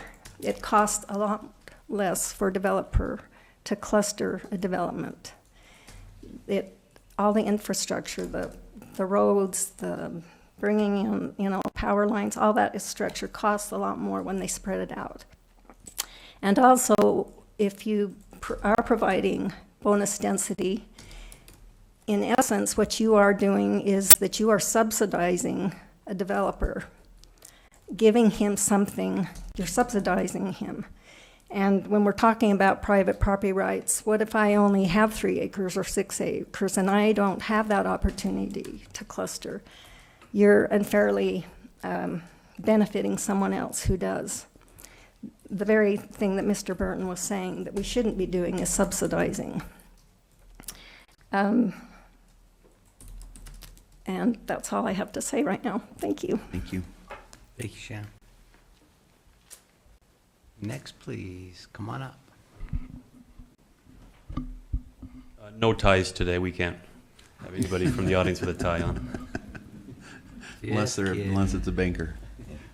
Good morning. My name is Eric Story. I live in Eden, 1514 North, 5900 East. Thank you for the opportunity to speak. I've lived in the valley my whole life. Just a little, and as I make my comments, I just want to acknowledge that I have relatives in this room. I have a lot of friends in this room. There are some people I don't know, but the beautiful thing is we all have the right to express our opinion and to look at things. I know Carrie quite well. The other two commissioners I don't really know. I think I've met Matt before. So I just wanted to make a couple comments. My father was a county commissioner years ago, and I was single living at home when he was a commissioner when the vote was up to allow both Powder Mountain and Wolf Creek. And there were people living in the valley that said, we can't have any more people driving up the canyon. We don't have enough water. We cannot have a ski resort and a development with condominiums in Ogden Valley. I said to my father, so he was talking to me about this at home, and he said, I believe in property rights, and if they can prove that they're not hurting everybody else, I think they should have the right to develop their land, because you should have the right to build a house on our farm. That's the principle. So I says, well, why don't you vote against it so the people in the valley will be happy? If you know the other two commissioners are going to vote for it, then it'll still happen, and you can face our neighbors. He said, I don't live my life that way. If I believe in it, I got to go for it. He later told me he was going to resign as a commissioner. He took so much heat from people in Ogden Valley that he considered his friends. I got up one morning and he said, I'm resigning today. Now, he didn't do that. He changed his mind later in the morning and he didn't resign. But that's how personal and how deep it got of him saying, am I really letting my friends down? So I just wanted to mention that this morning, because I'm saying that you three men are in a position where you have to make decisions. And I know that it is not easy. I saw my father go through it. But I think the county made a serious mistake when they went to a 3-acre zone in Ogden Valley. I have 5 kids, 3 of them are married, and they've all chosen not to live there because they can't afford it. And so I just want to say that think about what you're doing. Planning, I have no problem with planning. What we really need to figure out in the valley is water and sewer. That is the issue. Just a 3-acre zone doesn't solve the water and the sewer problem. So my advice to you would be figure out the water and the sewer. When my grandfather was in North Ogden, there was 1 ward in all of North Ogden Pleasant View. When he died, there were 7 stakes. Those people in Pleasant View and North Ogden didn't say, hey, this just stop it. Just, we got to have 3-acre lots. We can't have people there. So I'm just telling you, I think I haven't seen a community in this state that was successful on making everybody live on 3-acre lots. After having said that, I don't think we ought to rape the land and have houses and stores and everything everywhere where there isn't even any water or sewer. So anyway, thank you for the time. I just wanted to say that I know you're in a challenging position. I applaud you for looking at a plan and having a plan, but I'm not so certain that I just want to go on the record as saying I think our county made a mistake on the 3-acre zone. Thanks, Eric. I just want you to know that if one of the 3 of us breathed the word sewer, we'd have the whole valley down here in the room today. So I'm going to breathe that No. I am before we're done, because I got a bunch of stuff I've written about sewer. So and I'm going to say it right now, sorry, Commissioner, I do not understand why every valley resident isn't standing right here saying, you have got to fix our sewer program. Here you go. You got 14 sewer companies up there. You got, between sewer companies and sewer districts, 14 in the little tiny valley. There's 1 major sewer district down here, and and Plain City has one, and then another sewer district. So there's a couple down here below, and that's all there is. There's 14 up there, let alone how many septic services and septic tanks. You talk about clean water, anybody that would learn, and I've learned this sitting on a health board, sewer. You would never, ever want your water to go in the ground, especially when someone else is going to be serving that water. But you bring that up, as Commissioner Gibson says, everybody thinks that sewer is going to make it so they can't grow up there. The reality is, as Mr. Story just said, it's going to grow. So either we figure something out and do something with that, because we won't even get into 78 different water companies up there. We won't even talk about that, but just sewer, to come up with a system in that valley. There is not another community, I don't know this for a fact, but I don't think another community that small that has that many different sewer companies and septic tanks. You got all that in. So if you want to have a real discussion about the valley, in my opinion, the reason you don't have it, because you think you can stop growth. If we don't have sewer, we're going to stop growth. I don't think it's going to work. I think you're going to still get growth, but it's just not going to be as managed well. It's going to be more hodgepodge, and it's still going to happen. So, and that's the thing. This plan is coming. We're having the discussion on it. But that right there alone, and you can still regulate. You can still have portions to do with how many acre lots, this, that, and other. I agree, sewer does change it a bit. But the reality of it is, if we want clean water, you folks up there, don't want your neighbor having septic tanks and you're sucking their water out of your well? I mean, come on, that's something that I think is just basic as can be for what little I know about sewer and water, but that's something you don't want to mix the two. So, anyway, sorry. One of the bigger issues is moving forward. The septic treatment is becoming more expensive. The health department is not allowing just the old septic systems anymore. And so now you are adding increased expense to property, to homes, which means your children are not going to be able to live next door to you anymore. And are we proposing or driving a single treatment plant in the Upper Valley? No. What we're saying is we need to have an organized plan up there to deal with sewer, whatever it is. We need to get a plan where everyone's working together to address it, not the county running the whole thing, maybe not even, an individual, entity, but we have an organized plan to deal with sewer in the Upper Valley. But we even say a plan, and everyone assumes that we're trying to create a district, and that's not it. It's that we have an organized plan, not all these entities working on their own. Okay, sorry about that. Public comment. Let's start talking about things that are different than sewer. Commissioner Bell, I like your style. I actually agree. I agree with you. There's one. Well, I got one agreement. I do. Jamie Taylor, 9295 Kelly Drive in Huntsville. I'm also on the Ogden Valley Planning Commission. Thank you for your service. Yes, thank you. It's awesome. We appreciate it. A couple of years ago, I attempted the Big Ideas online survey, and I attempted it 3 times. This survey was asking me to prioritize. And each time I attempted the survey, I found flaws in my own ideologies about the West and why it's great. It turns out I want clean air and I want to drive my truck, right? This incomplete survey led me to apply for the Ogden Valley Planning Commission. I felt like the answer must lie somewhere in the middle, and I wanted to find out what it was. So I want to know that I am grateful for the appointment. I've loved serving. I've loved being part of the process and the conversation. And I see Ogden Valley as a quintessential Western town in 30 square miles. The cowboy, the pioneer, the skier, we all still live here to some degree. And I can tell you that we are unified in wanting to preserve the rural character, as Charlie has said. I can tell you that overall, the general plan reflects the views of the Valley residents.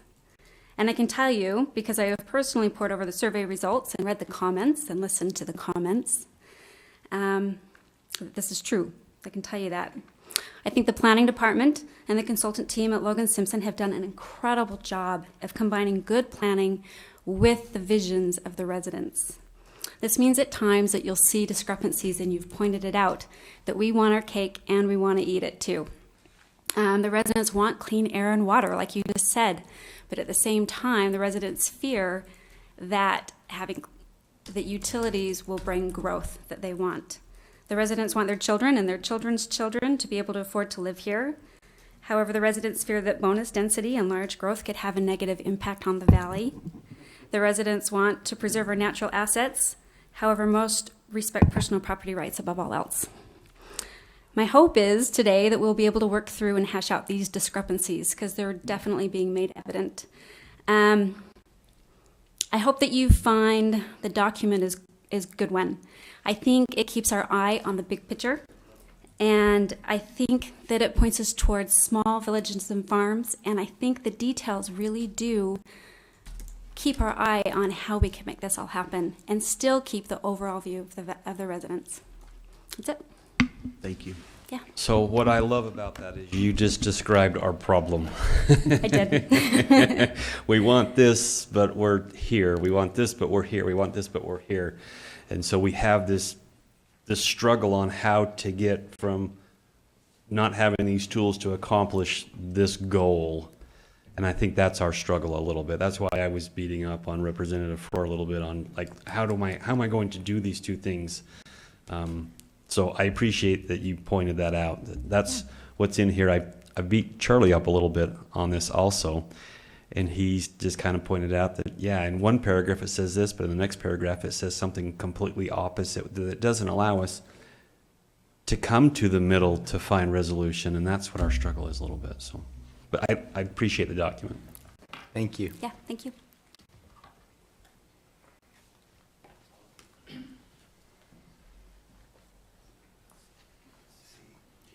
Kimball Wheatley, 394 South, 10,000 East, yes, on the South Fork.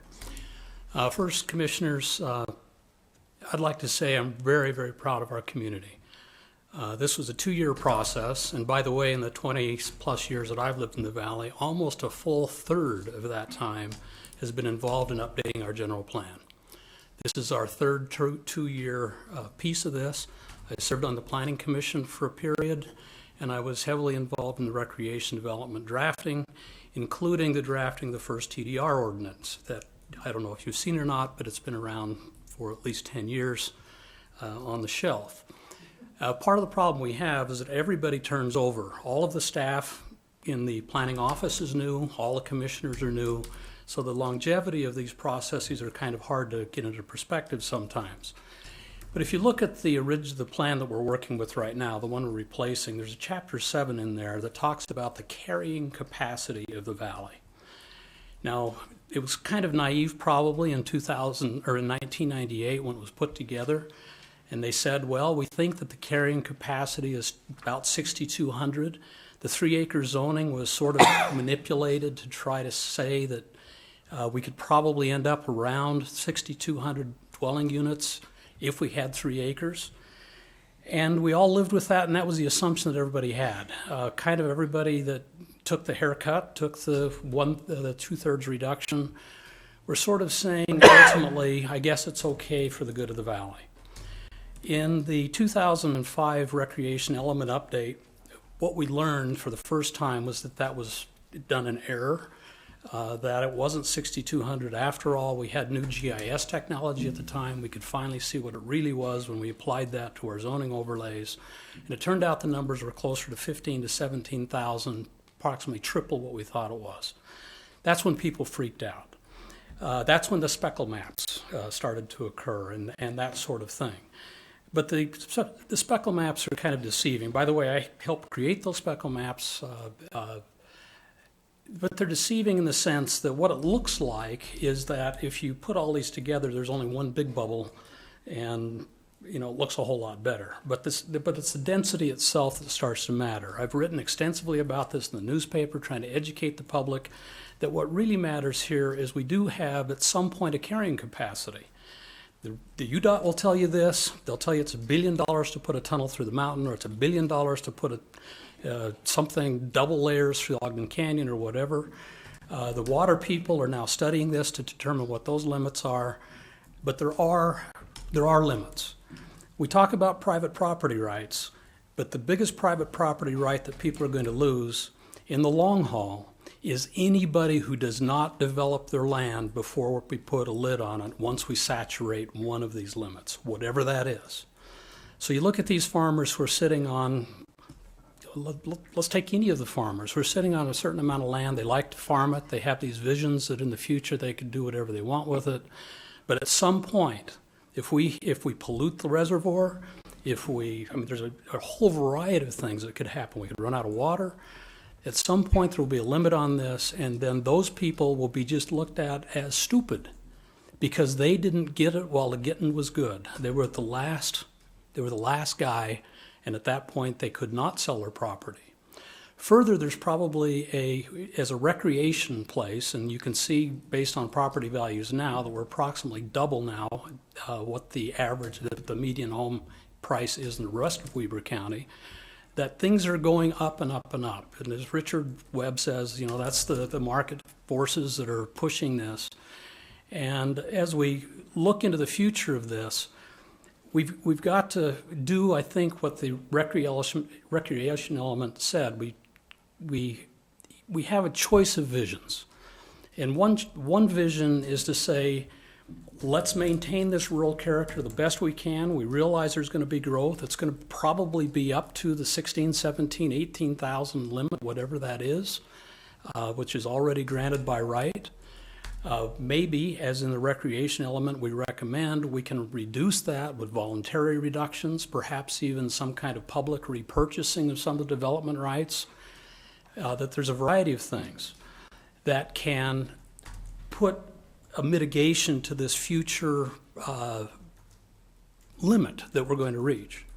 But there are clashing visions here. There's this rural idea, and those of us who live up in the valley love the idea of maintaining the open space and the rural nature of it all. I live next door to a 23,000 acre ranch. I love it. And they don't have any plans to develop it. But if they do, that's their right. And they have a certain number of development rights. What I would say, though, is that as we move forward on this, we have to thread the needle that doesn't kill the golden goose, because if we look like Riverdale, if we just simply do exactly what every other municipality does, look what Weber County loses. Weber County no longer can claim to be a recreation mecca. Weber County can no longer 7 miles up a quick canyon drive have a place where everybody can go to recreate in a way that kind of nobody else on the Wasatch Front can. So part of what we try to do through all of this planning was to say it's not just for us. The Wasatch Front is scheduled to develop double within 25 years, the statistics I look at. Quadruple in 100 years, I don't know what it is, but wouldn't it be nice if the people that are living in the ultra-urbanization of the Wasatch Front could drive up Weber Canyon and experience kind of what they experience today? There might be 17,000 units up there, but the trouble with bonus densities is every one of those adds to it. It adds to wherever this limit is that we're going to run into. You add 2 units on now, at some point, somebody who held onto their land is going to lose 2 units down the way. You're going to take away their property rights by doing that. It's a big concern. So throughout all of this planning, we've tried very, very hard in a very civil way to say, how do we thread the needle? There is a vision we have. People can quarrel with that vision. I've heard other things today that we should do exactly what North Ogden did. But we think that we shouldn't. The people have said that. The current plan, as it is written, probably has 90% consensus of the people in the valley. It's a very, very high consensus. It's not just a simple majority or anything else, and our planning commission did a lot of give and take over things. I was scared when I saw that you all did workshops and changed things. I looked at it and thought, that's okay. We do need to plan for what are we going to do with our water and sewer. I mean, we do need to plan for that. In fact, the GEM committee years ago was asked by the county commission to do a study, and we did. Steve Clark sent you a link to that. There was an idea for how we would deal with sewer in water across the valley. Again, it went on a shelf and it kind of outlived all of the people that were involved in it. But these things do exist. There isn't really rebellion against these things. It's just proper planning that we'd like to do. But there is a carrying capacity. We'd like that carrying capacity to be put into the equation when we think about property rights, because it is going to hurt somebody down the road if we hit a limit and they're no longer allowed to develop at all. Thank you. So Charlie, real quick, what's the limit in the valley right now? wanna ask him a The number, is it 16, 17, or 18,000? I see different numbers. Do you have a number that's 24. you could give me that's As far as capacity goes, that's a very challenging number to drill down to. Okay. The thing that we as planners recognize is that the limit to how many homes can go into a particular area is generally governed by legislative control. There is a capacity analysis. There are things like water limits. I think that we don't have all the information to determine what that direct capacity is. And so in the absence of that information, we know what the zone can allow. Now, the density study that I conducted in 2014 said somewhere between 18 and 24,000. Now, everyone honed in on 24,000. That's remove all property lines now, redivide it perfectly, and have water and sewer everywhere. Not very realistic. 18 is the lower end of that side, and that's without water or sewer anywhere. okay? Mr. Wheatley, really quickly, I think one of the issues I continue, and I'm going to harp on this, probably ask every single person, is that we're trying to create less speckled dots throughout the valley for open space. And so we're focused in on this village clustering concept. And I still am trying to find a way to provide that as the major tool that we're using. And so how, in your mind, do we create an environment where that happens, rather than hoping it will happen because developers see economies of scale, which doesn't always happen. It's a nice thing to talk about, but we haven't seen it for 2 to 4 years when we've been in this model. Now, we could look at the economy, we could look at other factors, but it has not happened. So economies of scales and development has not been the driver of this so far. We're looking at TDRs.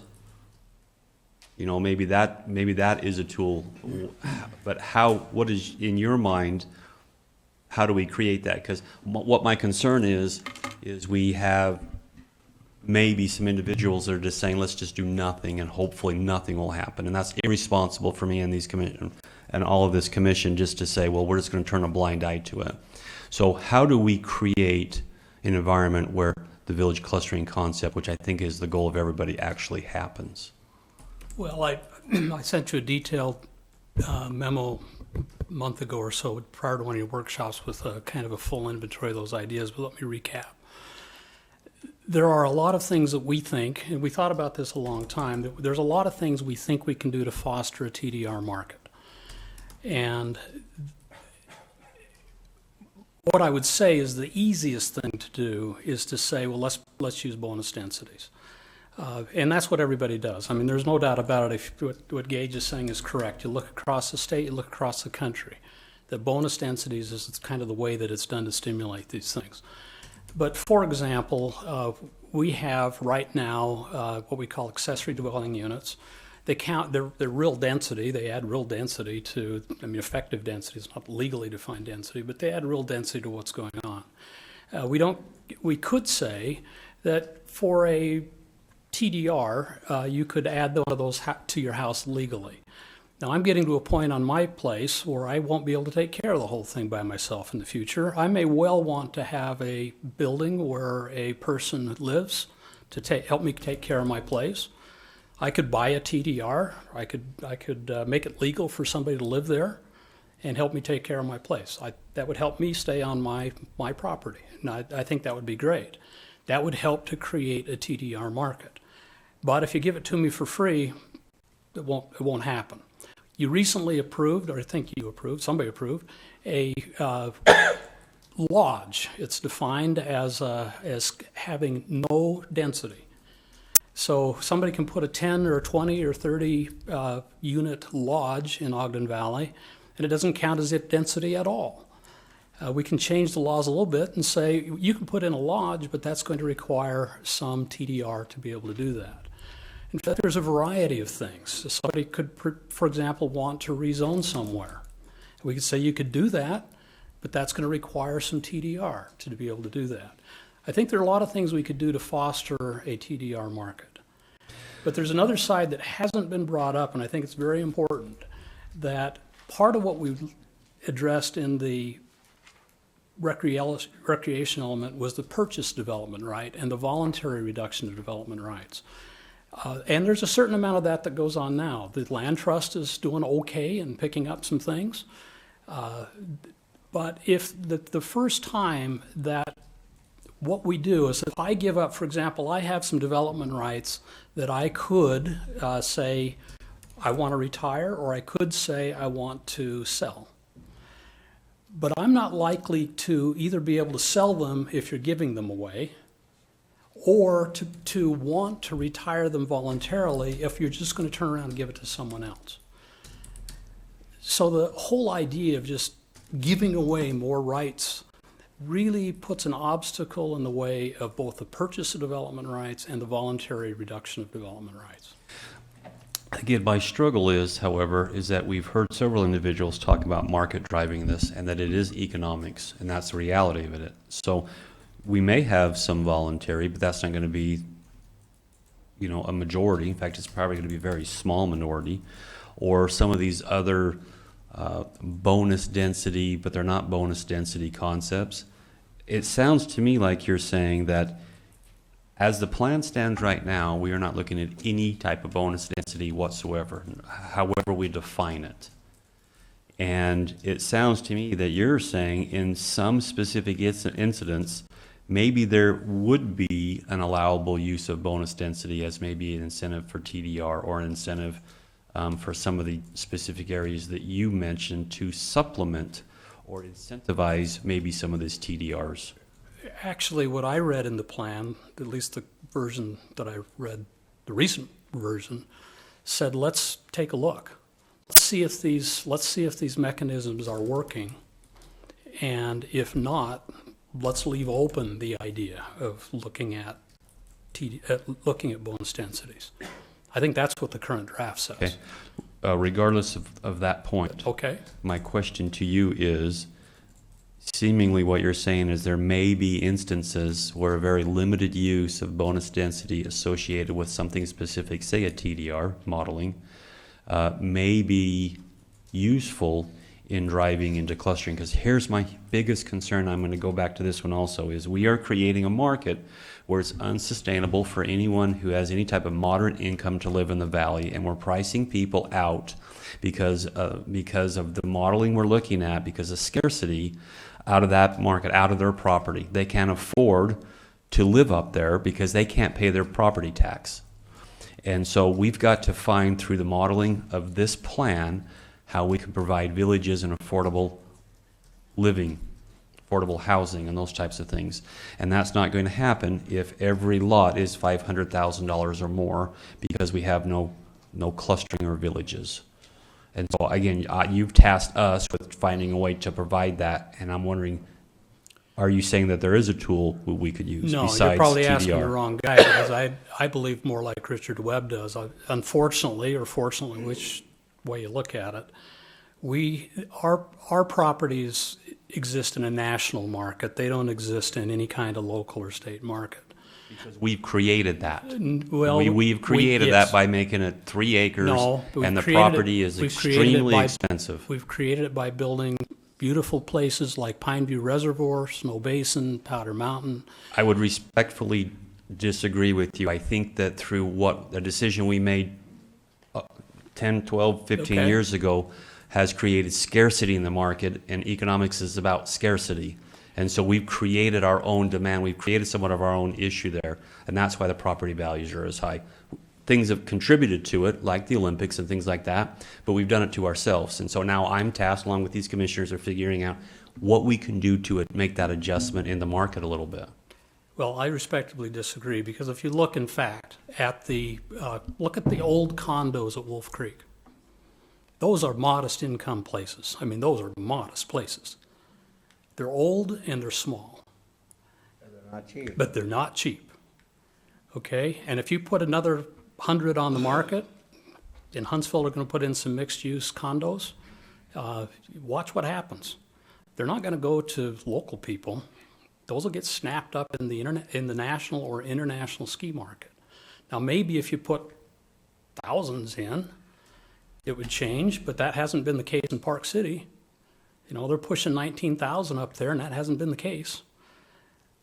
So I think it's naive to think that we exist in some kind of local market where if we saturate the number of lots or whatever, that the price is going to make it available to everybody.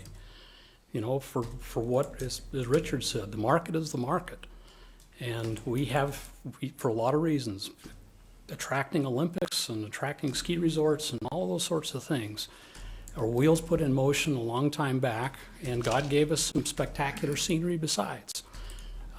But when we talked about the Golden Goose, we were saying, why not look at Ogden Valley more as a way to generate ongoing revenue for the valley, or for Weber County and the people that work here.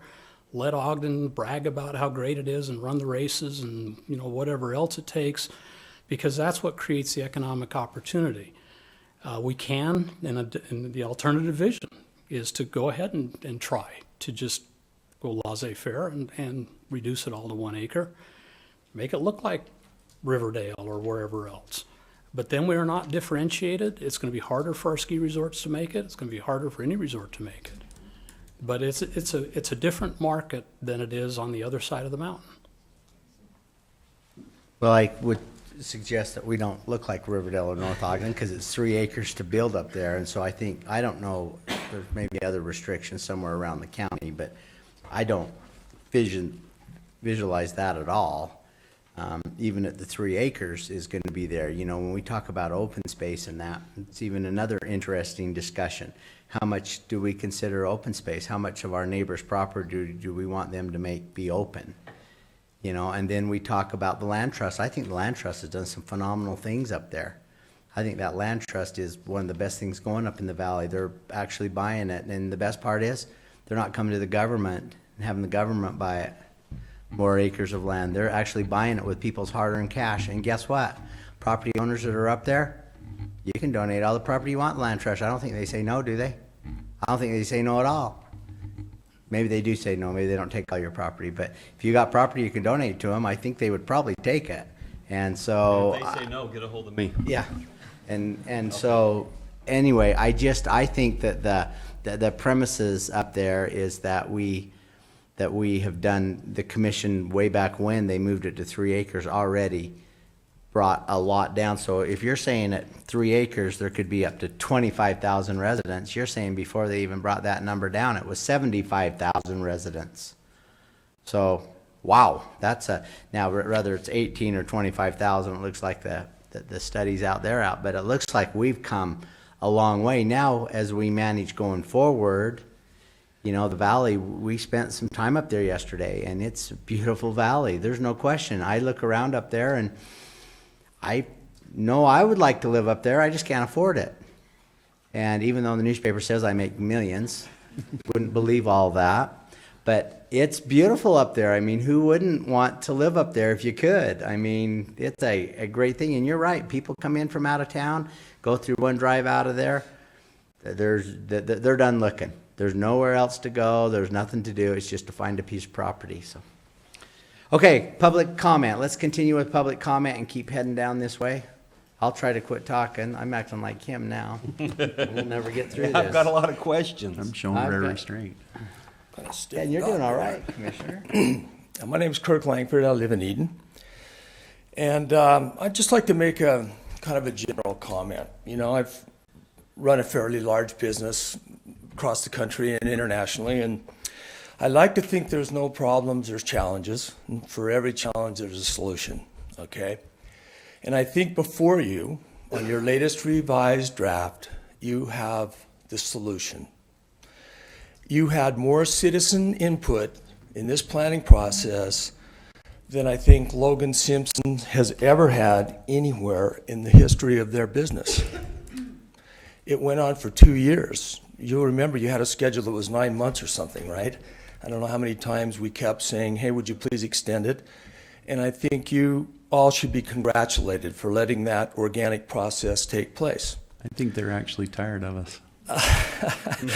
So, you know, there's been a ton of input. And today we're kind of revisiting some specifics a little bit, which is a good idea. But I also agree with Jamie. This isn't a 51-49% deal. This was a 95-90-10. You know, this is a big consensus for people. There was nothing in it that everybody thought was a great idea. You know, I personally speaking for myself, I don't see this as a no-growth deal. I mean, Eric's right. You know, I've lived in the valley or been involved in the valley since I was running hay in the barn and milking cows as well, right? I liked you too. There you go. Another cow story. Eden Shaw Dairy Farm. But we're lucky. It's 2016, and we have tools today in this planning process that Park City didn't get when they went off. You know, we have 2 resorts that we hope can be successful. At the same time, we can have local community living in Ogden Valley. We're invested in one of those resorts, literally, as the public taxpayers, as an investor. And all of this property around the Wasatch Front is, to me, a mosaic. You know, we make fun of Riverdale, but you know what? We need to go to Riverdale. You want an In-N-Out burger? You got to go to Riverdale. But we have a different place in the mosaic in Ogden Valley, a place where people can live and hopefully live in 20 or 25 years, and Jeff's children or other people's children or children can still have a little space, even when we get to that 25,000 build out. And I think this plan reflects that quite well. You know, to address 2 areas that we've talked about before in the plan, just really quickly. One is the sewer. I think it's a good idea to have in there the statement that said, we'll get back and see if we can't get all the stakeholders, those boards of those 14 districts. And Charlie, I would just add one phrase in there, include the citizens. That phrase isn't in there right now. It only includes the people on the boards. Let's get citizen input. And let's figure out what we want to do for that valley-wide sewer system. There's new package plant technology. There's all kinds of things that can help. You know, I don't think we have to be old school and fund a bonded program and condemn land and have big stainless steel chain link fence water ponds. You know, there's new solutions today. And I'd just like to talk to the density, because this plan, okay, and it would be great if we lived in a world, and Jeff and I have had these conversations in the past, where anything goes and everybody does the right thing, but we don't. And we need a roadmap and a vision for people coming from outside in, from people who might be investing in the ski resorts, even for those ski resorts, the kind of investment that Snow Basin and Powder Mountain have put in. Do we really want to be the neighbors that just run their whole projects into the ground? I don't think so. But when it comes to that density, and when it comes to the plan, I would like to have more property rights. And that's what we have in this plan. Okay, currently, Charlie mentioned to you today a component that we can put together in this plan with an ordinance that will allow people to have, a dirt road into their property, less infrastructure. You currently can't do that. It would allow you to move your entitlements around on your property so you could have smaller lots for your kids to live on. You currently can't do that. It currently talks about transfer of development rights, entitlements that I own that I might not be using, that I could sell at a free market value to a person who wants to build higher density down behind the Maverick. That's what this plan has. That's another property right I could have that I currently do not have. 2 huge property rights I don't have today that are in this plan, and as it exists. So, we talk about bonus density. Since we've had the 3-acre plan, and Sean or Charlie can correct me, I don't think we've had but one subdivision that's actually a 3-acre subdivision come through the valley since, like, whenever we got done granddaddying all the 1-acre deals in 2004 or something. Everything's been a cluster subdivision. in part because it does cost you less money to put together cluster subdivisions. And there's lots of small lots up there, you know, that are available for sale right now. In fact, there's more than a 2-year inventory of real estate on the market in Ogden Valley. So if I'm a landowner, and I am, and you give a developer a bonus to develop 20 or 30 or 15% more, how does that help me out? Helps that developer out because he doesn't have to buy an entitlement for me that I might want to sell. I'd like to list my entitlements, and if Fred wants to build higher density over there, cool. Fred, come and buy my entitlement. It helps me stay on my land, helps me keep my family on my land, and you go ahead and use that and put it in a higher density area. That's what happens if we don't give free entitlements away through bonus. We create a market where we might be able to sell them. Now, will that work? I don't know. I'm somewhat skeptical, but we're never going to know if we don't try. If we keep giving them away from free, why would I buy one? Right? That's human nature. We're never going to buy anything we can get from free. If somebody gave you free shoes tomorrow and you saw a nice pair of Merrells on the shelf there and they said free, you know, you're certainly not going to go across the street and buy a pair of Merrells for $100. Not going to happen. So the plan includes that today. It didn't include it before. And the price of development rights are not going to be the same as the land. Gage and I had a conversation this morning. You're not going to pay for an entitlement as much as you would get the entitlements and the dirt, right? Because you're just going to buy the entitlement and move it from A to B. So, you know, if land's going for $20,000 an acre right now, fair market value, 3 acres, $60,000, and we look at what bonus density is costing around the country, it may be a quarter of that. You might pay for an entitlement at today's marketplace, depending on how many are listed on the marketplace, maybe you pay $5,000, $6,000, $10,000. It's not going to be the same price as the land. Because why? Because if you can get the dirt too, you're going to buy both of those two things. So, you know, I think you have a good plan. I think it was a little more restrictive, and you guys made some good changes in the area of the sewer and in the area of the land use as it relates to density. And I encourage you to pass it. I think this is the best solution that we're going to have. And we have a chance to go back and revisit it. And we can make some changes. But I think that right now you have a document that a lot of people put a lot of work in, and it's an excellent roadmap. Thank you. So Charlie, just clear one thing up with me.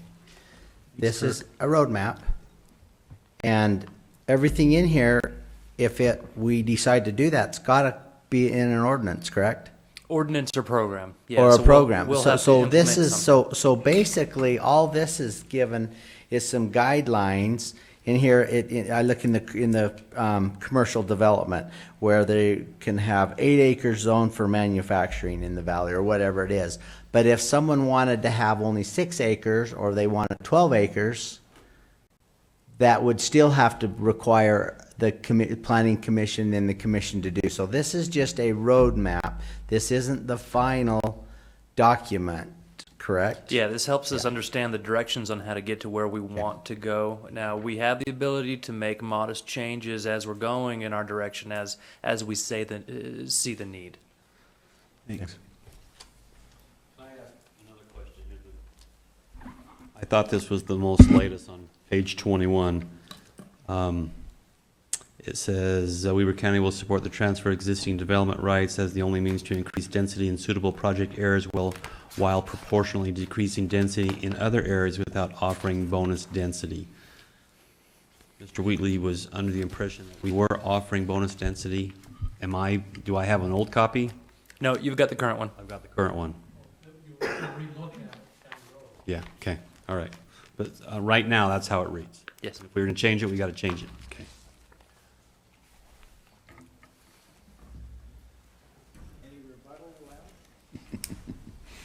Commissioner? Mr. Chair, that's up to you. Does anyone else want to come up and talk? Come on down.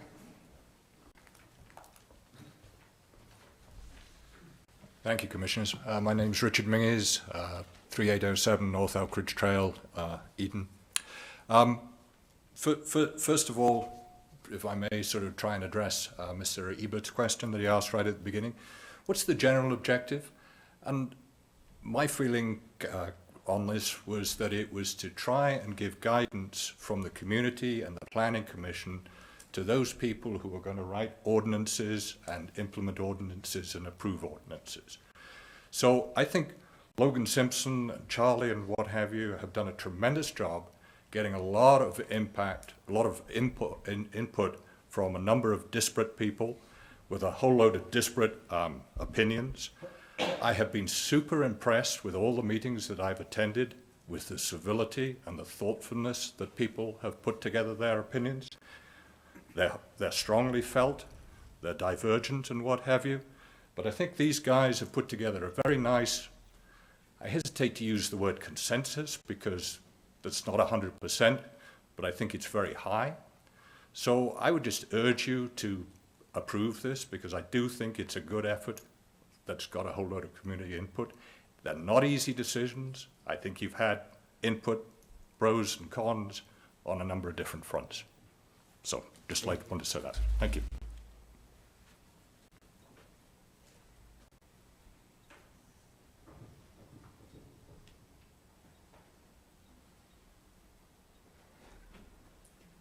Morning. Afternoon. It's been a long morning, hasn't it? My name is Barbara Bohannon, and I live in Eden. And I have been one of the many community members that have participated in the 2 years of developing this roadmap. Excuse me, you make me nervous.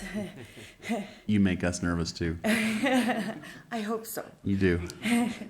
And I think that there has been a lot of money and time and energy and consideration put into this plan, and that there's no question in my mind, and that I don't feel that there should be in yours, that it needs to be passed to guide our community. Thank you. Thank you. Thank you.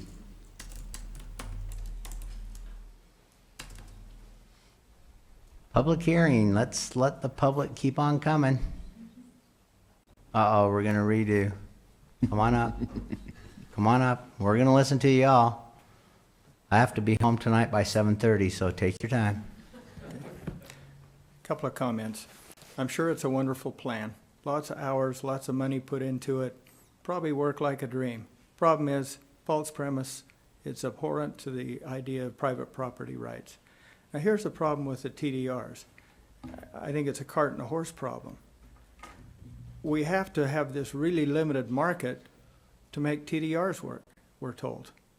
So we can't have any bonuses. We can't encourage developers to do wonderful things they may come up with because we've got to put a cap on the population.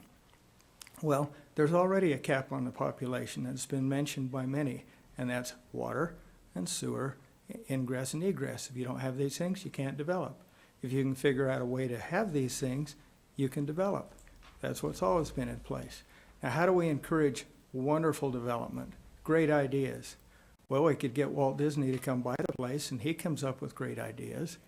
Or we can let the market over time come up with great ideas and encourage those people with great ideas that will reduce pollution, reduce the need for infrastructure, all those things have room to take place. There's no wiggle room in this so-called vision document. Now, when TDRs were originally proposed, anybody could be a sender, anybody could be a receiver. Now it's changed, it's morphed into, well, we'll decide where you can receive and we'll decide where you can send. And only these green areas on the map or whatever. Here's another problem. If we say we want to make housing more affordable for people, we'll let developers have very small lots so these people can afford them. Well, we don't get there with this proposed plan. The plan says you can have small lots. Yeah, you can have a real small lot. All right, we're headed in the right direction. The problem is you have to go buy a development right somewhere. to have this small lot. What did we do to the cost of that lot? We didn't lower it, we increased it. So we didn't get there from here. Bonuses are a great idea. Let's incentivize the things we like. And bonus densities are a great way of doing that. Another problem with TDRs, when I decide to move on and leave my widow, and she says, I can't take care of this place, I'm having some health problems, I'd like to put a little apartment in the home, let a young couple come live there and help me take care of it, put out the garbage, give me my medications. Well, under this plan, if I read it properly, yeah, she could do that. She needs to go buy a development right so she can have a little apartment in her home. That's nonsense. That's not how we build communities. That's all things focused on how do we make TDRs work by limiting this thing. That's cart before the horse. No, let's incentivize wonderful development. And a final statement, I don't feel like my property and my life is dedicated to the success of Snow Basin or Powder Mountain or any other resort. The county made a really bad decision in designating that the Ogden Valley is to be focused on recreation. It ought to be focused on families and the exercise of people's right to use their property as they see fit. And the highest and best use of property in the valley is for human habitat. And the county ought to be doing all it can do to assist citizens in exercising their private property rights to use their property as they choose, just like Richard Webb's neighbor did when he chose not to sell to somebody that wanted to put a sewer pond on there. Citizens make good decisions by themselves without the coercion of government. Thank you. Okay, so I see someone else that wants to come up. Back row's been really quiet back there. Okay, so Charlie, let's just ask a couple of questions. Commissioners may have a couple of questions for you. So we pass this as is, we pass it with modifications. Can another commission in a year or 2 years or 3 years change these things? Absolutely. This is a legislative decision. There's no binding effect on the commission to not change it in the future. And that's the beauty of legislative decisions. The same thing with your ordinances. Okay. Commissioners. Well, I'll just start out by saying how grateful I am for the discussion. I have listened to each of you very intently and tried to internalize and take that all in. And it's not just today. It's been for years. I take it as a great opportunity to represent all of the folks in Weber County and each and every one of you as part of that. I've been in two different legislative bodies now, this one in the State House, served with Representative Froer for a little while. And I very seldom came across a piece of legislation that I agreed with 100%. In fact, most of the time there were pieces and bits that I thought that I wished I could change. Sometimes I stood up and screamed and yelled and voted no as loud as I could, and sometimes I voted for a piece of legislation because it had 90% of what I wanted, knowing that I had to compromise another parcel that I may not like quite so much in order to get what I thought was the most important out of that particular legislation. And I will admit I get a little concerned about all this talk of consensus, because I just don't, I mean, just today we've heard a lot of different viewpoints on what we think the right direction is for this particular plan. And I think it's important for us to remember that we all have an important role. I am grateful for the community and the public input that's been part of this. This is why we have public hearings.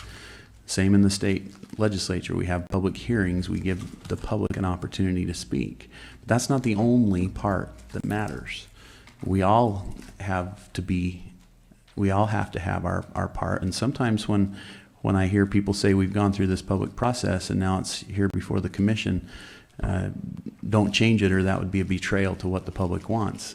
I struggle with that because we are elected to weigh in on our own. In fact, we're the ones who in this particular case have to be the final say to determine not only if we've heard the public, but if we're representing individuals who, frankly, didn't show up today or didn't show up even in part of the process. That is part of our protecting of the public good and of the rights of individuals. Folks, we don't live in a democracy. It's not just that a majority of us can raise our hands and say we like or dislike something, and so it just particularly happens that way. We have a constitutional republic in which we're held to constitutional principles, and then we add all those other things to that, including public comment. And so I fully intended all the way along that there would probably be some things that these three commissioners would not agree on in this plan, and that all the members of the public would not agree on in this plan. And it has been a long process, and some of those things have changed and morphed and become very different than where they started 2 or 3 years ago. So that brings us forward to today. I think that most of the basic elements of the general plan are very good, of the proposed general plan are very good. I will disagree with Representative Froer on one thing, and that is that I hope that agriculture isn't dead, no matter how you look at it. The fact of the matter is, it's different. It's different than it was 30 years ago. It's different than it was 5 years ago. An example of that, I'm sure my grandfather would roll over in his grave if he ever saw a corn maze and a pumpkin patch on the Gibson Dairy. But there's one this year. So welcome up September 15th and through October. It's just different. We have to look at things differently. We have to do things differently. But the fact of the matter is, we still have to eat, and we have to reinvent how we do that and how we interact with the public. But with that being said, I agree. We've got some great tools. We've got some amazing tools before us, and each of us likes some better than others. But I choose to believe and maintain a basic belief that the underlying principle has to be that we respect property rights first and foremost. After that is concerned, we can pull these tools that weren't available 20, 30, 40 years ago and help us to maneuver around some of the complexities that we have and what the desires are of the community. And I love it when it's a willing buyer, willing seller process. I love what the Land Trust is doing, as Commissioner Bell mentioned. It's great that we have an organization that's put themselves together and organized themselves in a way that allow for that willing buyer, willing seller relationship to accomplish a goal. And so many people, I think that's why you see so many people donating their hard-earned money to something like that. They know what the result is going to be. They're willing to participate through their time and effort and finances. That's all good stuff. I don't see anything in this plan that really jumps out at me as a violation of those private property rights. I will admit, I would have been one that would have loved to have had options like this 15 years ago, and I would have loved to not reduce the density. I don't know. I think that there are people who are tremendously harmed. You can say that it increased the property values, but there were people tremendously harmed, tremendously, by that move. I would not go there again, not a chance. It just wouldn't happen for me. And so now we have to figure out, again, how do we maintain going forward into the future. And so what I found, I'm still in the stage of having little kids and frankly maybe even worse, teenagers in my home, and this is one of those principles that I've found as a kid, for kids as well as I think all of us as we get to be older kids, and that is there's two ways to get something done, and one to change behavior, to make sure that a certain behavior occurs. One is to force them to do something, and the other is to incent them to do something. And even with the teenagers, I'm having a better success rate with some kind of an incentive than I am with forcing those individuals, whether they're 10 years old or 18 years old, it seems, or 40 or 50.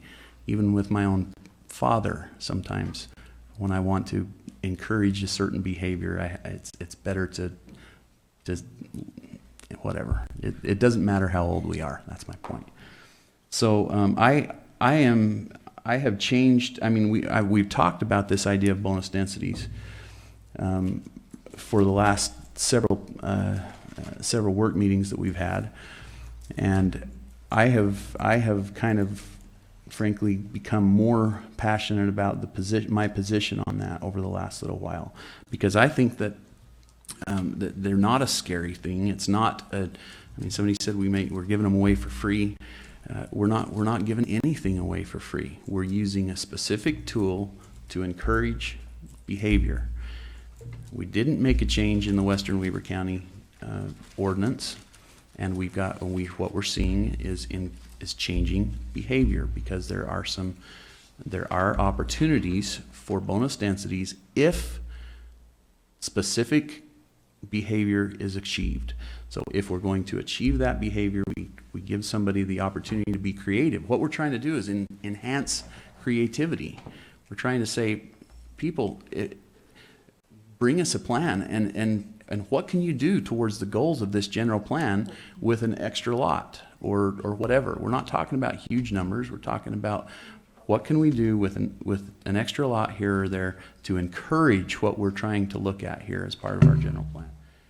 So I think that needs to be a part of this general plan. Now, granted, as Commissioner Bell explained eloquently beforehand, this is not something that necessarily happens immediately, because bonus densities cannot be allowed without ordinance that allows them to be created. But I think we would be making a mistake if we pass a general plan that doesn't allow us to implement or allow that creativity to be implemented through the ordinance process. And so I would like to see us change that particular provision to allow bonus densities in certain circumstances, to encourage that type of behavior, to encourage the type of behavior that each and every one of the members of the public have stood up and said we want to have happen, that we didn't want to have the speckling effect, that we didn't want to have the checkerboard type mentality that we have seen over the last several years. So with that, Mr. Chairman, I have asked our staff to prepare an amendment to the general plan, to the proposed general plan, and I believe that you all have a copy of that. And So should we wait till we go out of public hearing to where we can, or do you want to go? No, that's fine. We can go out of public hearing first if you'd like. Well, I think we need a motion to do that. Yeah, but I think just before we do, the only other thing, Charlie, that I would like to see is I go through the sewer plan in number 1623 through 1626. It basically leaves it where we were in the last plan, that basically said just kind of do everything on everybody's own and don't do everything all together, and we'll be good neighbors, but we'll be separate. Am I correct in that assumption? Apologize. 1623. You're 1626. Basically saying stick with what we said in 2005. Not necessarily. Okay. This is just pointing out facts. All right. So they could still work together on a valley-wide program if somebody so desired, they could work toward that. Yeah. In Charlie, fact, where did we talked about this already when we added the word plan to the end? Where was that? it is right. Almost there. Kim should know. He emailed me about it. 1675 and 6. Page 45. There we go. Right here. Oh, thank you. Yeah, I remember that now. Does that Yep, work? Yep. Okay, good. Yes. I'm putting a check mark by it. Would you like a motion to go into public? Yeah, we're gonna, hang on. So here are my thoughts as we come to the end of this. I don't know where the other commissioners are, but if we need to change the wills and shoulds back to, I don't think it makes,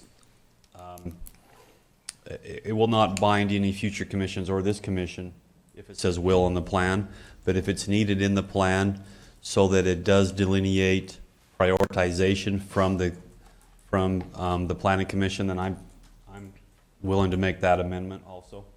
I don't have an issue with that. We did address the sewer, and I think what we're trying to put into the plan is that we're going to have and continue a coordinated effort to address it instead of having just individual districts up there dealing with it. We need to have a coordinated plan. I think that's the purpose, and it directs us and also the planning commission to start that process. There's been a tremendous amount of work put into it already, and it looks like maybe we can just build upon that, and I think that's moving forward. The struggle we still continue to have that Commissioner Gibson talked about is how do we create cluster villages and still be aware of the sensitivity of density, and how are we going to do that? What tools are we going to use? TDRs, economies of scale, and other methodology that have been talked about today, I think are great tools. Bonus density is also an opportunity to do that. My only concern is, and this is why I asked Charlie to put it into the plan, is that we're not in a huge rush right now. We don't have 15 developers knocking on the door saying we're ready to roll. If only I had this tool to move forward. My preference would have been that we take the plan that's been rolled out with the tools that the Planning Commission gave us and start the process, view that next year or the year after, and if we're not getting the return that the Planning Commission and others felt we should get, then we look at additional tools and put those in our tool belt to make that happen. At this point, I'm not a subject matter expert on development, and I am concerned that maybe we should have bonus density as a component of TDRs. But I would be more willing at this point to use what the Planning Commission has given us to drive to clusters and villages and then do reviews moving that forward. That's kind of what the area that I probably have been more focused on. Okay, I think we're gonna come out of public hearing. Hang on, go ahead. You can have one quick comment. My only comment is that the way that it currently reads, this is the new draft, this is the draft that was sent out yesterday, is with respect to creating the sewer and water plan, it's kind of limited in language to only the boards. Those boards are governed by their missions and their bylaws and the constituencies that they serve. More than half the people, far more than half the property is not contained in those boards or in those districts. I agree. We really need this to be a big net when we start talking about the overall plan. So a friendly amendment on that. Thank you. Okay. Commissioner Gibson. Well, I think we kind of got carried away once we realized that we weren't, that we're still in public hearing. Yeah, A lot of that stuff should have been debated in, That's right. in our public meeting. So So we'll I'll do make a that. motion then that we adjourn the public hearing and reconvene our public meeting. Second. Okay, I got a motion and a second on the floor. All in favor, say aye. Aye. Aye. All right, we're now out of the public hearing. We are now going to discuss this among the commissioners, and we'll go to that point. So I was at the point of being prepared to make a motion. And my motion is going to be in its completion that we adopt resolution number 28 with the amendment as prepared and before you, and I'm going to read that amendment for the public so that they might be able to understand what it does and what it doesn't say and do. But it just changes the section about the bonus densities and says this simply: additional density should be authorized in the Ogden Valley planning area above that allowed by current zoning. That wording was already there. The change is this: minimal density bonuses, the exact amount to be determined by ordinance, master plan development agreement, should only be allowed when they are granted to incentivize significant contribution to the advancement of the goals and principles found in this plan. Let me just reiterate, because it says it 2 or 3 times, that it should only be allowed as defined by ordinance, master plan development agreement, and should only be allowed when they are granted to incentivize significant contribution to the advancement and goals of the plan. So I think that gives our planners, our developers, and frankly, maybe the ones that I am the most concerned about, individual property owners who don't consider themselves a developer, the opportunity to be creative, to say, boy, if I could, this is a hard thing for me to do. Let me just tell you, from my perspective, if I walked into our planning commission or to a planning staff and said, I want to do a development, and they threw as your average person, they threw the cluster thing on me, I'd probably have my mind blown, right? It's harder than saying, okay, I'm going to put a home on each lot along the street. The whole concept of clustering is harder, especially to an individual property owner. And so I think this gives them opportunities and some kind of an incentive to think through a more difficult process that makes sense for them. And most importantly, works towards those contributions that we're all looking for to make this general plan successful, to drive the type of thought process through the carrot instead of the stick that we're actually looking for. So, Mr. Chairman, that is my recommendation as a motion that we pass the ordinance with the amendment before us. Okay, so we have a motion on the floor.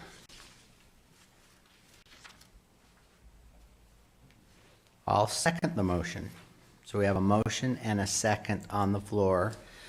The resolution, what it does is it takes all the other master plans we have. This is the current master plan that we'll be working off of, with this one change that was by Commissioner Gibson. So, and there's been a motion, there's a second. Any more discussion? My concern is we've made a motion and changed the plan, and we've had no input from anyone. And so my concern is that we've had 2 years, we're making a major change to the plan, and we're going to make it the decision up here amongst us 3 with no community input, much less input from the Planning Commission. That's what's my major concern with this. Well, and I will respectfully disagree, because this has been a part of the discussion all the way through the process, from day one of the beginning of the discussion of this general plan, including Planning Commission meetings, including public meetings, and including these commission meetings and the work sessions that have led up to this particular meeting. If we hadn't had any discussion, that wouldn't have been a discussion that was a topic that was mentioned by nearly every participant here today. There has been an awful lot of discussion on this issue, and it's just a matter of making sure that we, at some point, making a decision as to what we think the right thing is to do. And I would respectfully disagree, because I made several changes in the plan with the wills and the shoulds, with adding plan to the sewer, and it was all released immediately for everyone to come and talk about. And now we're making a major actual change without any public comment or review from the Planning Commission. And I think if we would have put this out before, then they could have reviewed it, and then we could have had some more dialogue on specifically what this would do. and how we could create this, and maybe got some parameters specific to a cluster village that's 20 units or more, or 15 units or more, or those types of things. What you're describing, Commissioner, is the process that would take place in the ordinance process. No, I'm talking about the process that I've gone through when I've made a change and had Charlie change it and put it out so that I could have several of the community come up and disagree with me about the wills and the shoulds, and I could explain, and whether they believe or agree with me, they're welcome to do that in this forum. The same with the sewer.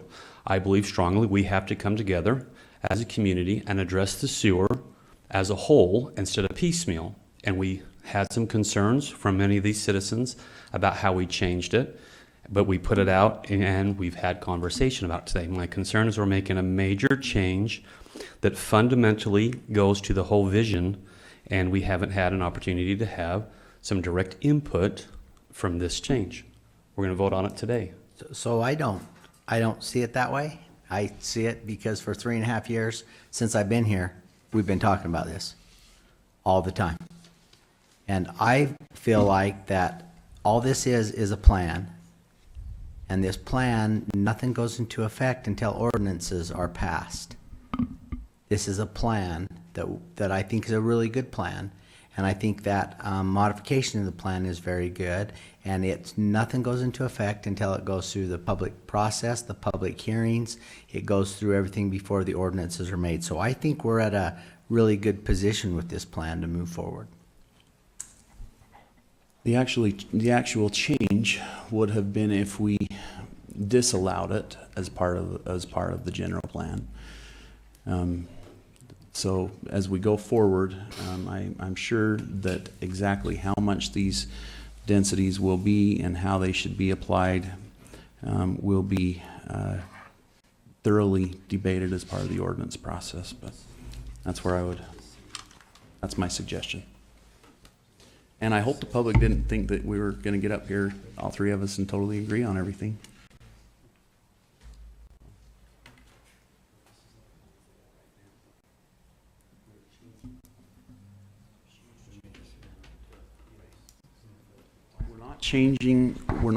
The plan currently, the general plan that we're working on currently allows for bonus densities.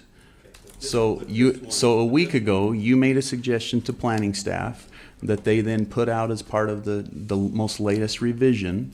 It would be a change to that. Okay. Correct. All right. It would be a change to that. That's what everyone was working off of. That's where we had a misunderstanding. For a week out of the 3-year process.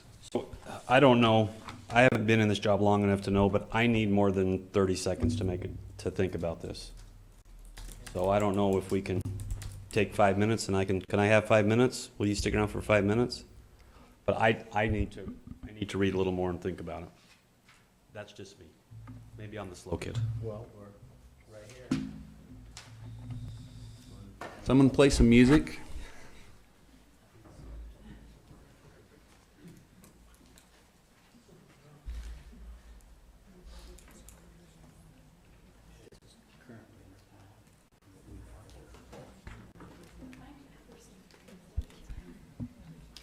Oh, I can give you some information. You can go online. I'm going to give you the online number to get this.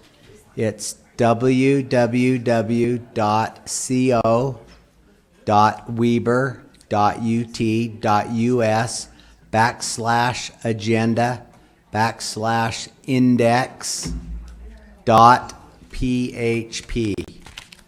Nobody read that, but I have it for you, Kathy. I'm supposed to give this card to you that has the whole plan online. You can go download it. Oh, and I got a link, but it didn't work. Like I got a similar card. We heard that there might have been some problems in our IT, and that's why they handed me this to give you. So, yep, you can come and get it.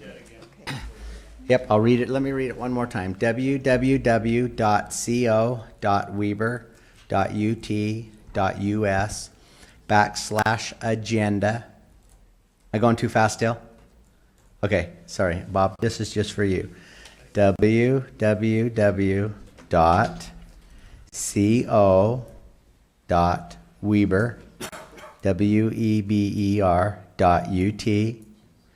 .us/agenda AGENDA /index .php.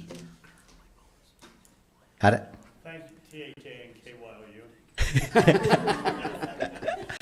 Thanks, Bob. I forgot. I was educated in the Weber School District, and I should have went a little slower on that, and I should have known a minute ago. I wouldn't take that, Bob. I wouldn't take it. Yeah, thank you. Okay, we're going to call for the vote. It'll be a roll call vote. Go ahead, Fatima. Commissioner Ebert? Commissioner Gibson?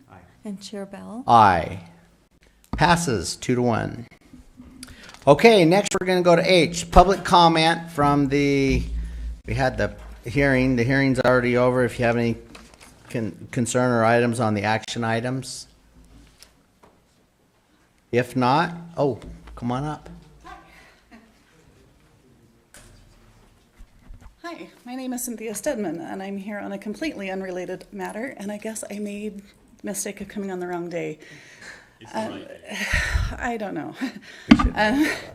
I live on Eastwood Boulevard, up by you, Commissioner Bell, and we are having a very bad problem with speed through our neighborhood. Okay. We've requested several times to have somebody come do a traffic study. We've requested help from the Sheriff's Department. I've talked to Commissioner Bell on the phone. We are, yesterday, sitting on my front porch, in 10 minutes, I counted 53 people coming through our intersection of Eastwood and Jared Way. Obviously, this has been exacerbated because Combie Road has been closed. But even before Combie Road was closed, we have people going through our 25-mile-an-hour zone at 45 to 50 miles an hour. And this is a residential neighborhood. We have 7 kids in our house. Anyway, it's very frustrating to us. The speed is out of hand.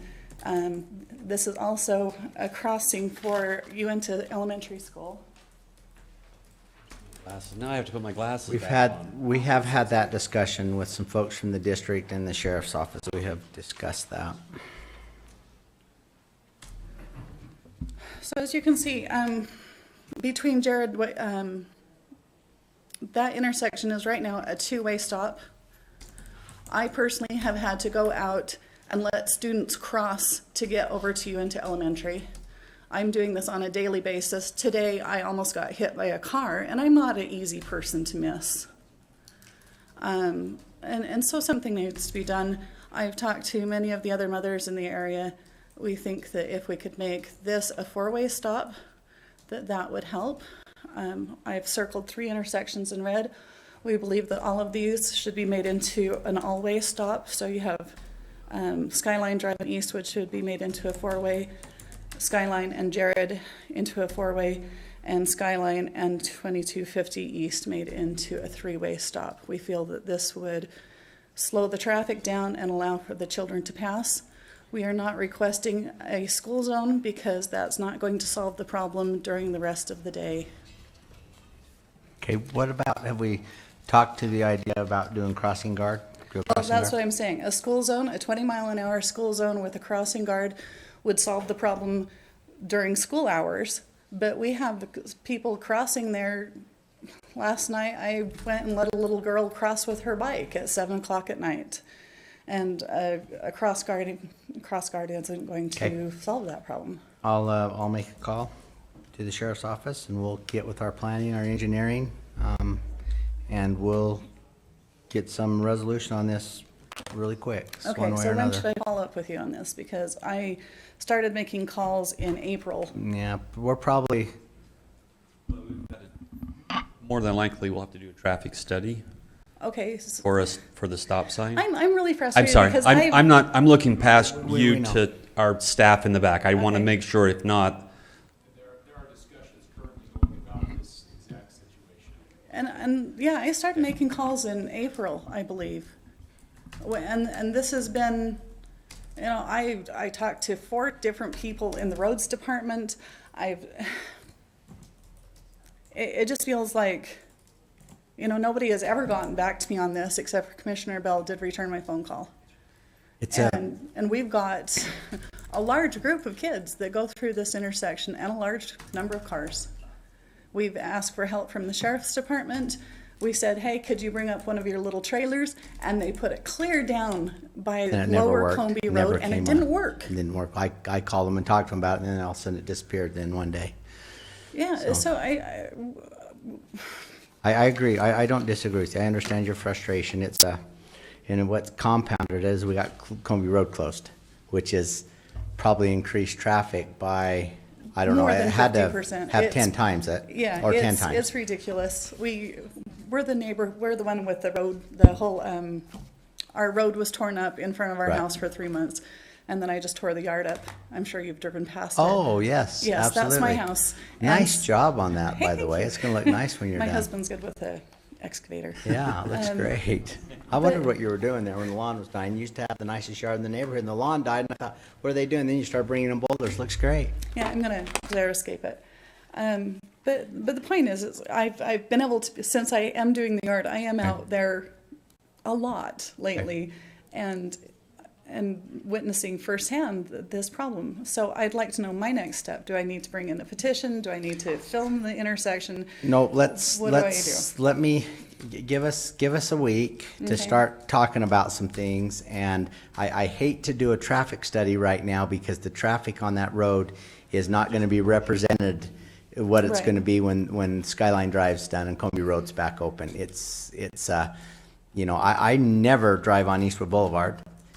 Ever, except for now I drive on it a few times every day. I drive 25, and you're right, I got cars right in the back end of my truck. So could we And- take a temporary measure on this and put up temporary stop signs until we have something further? We're gonna discuss it with operations and see what can be done there.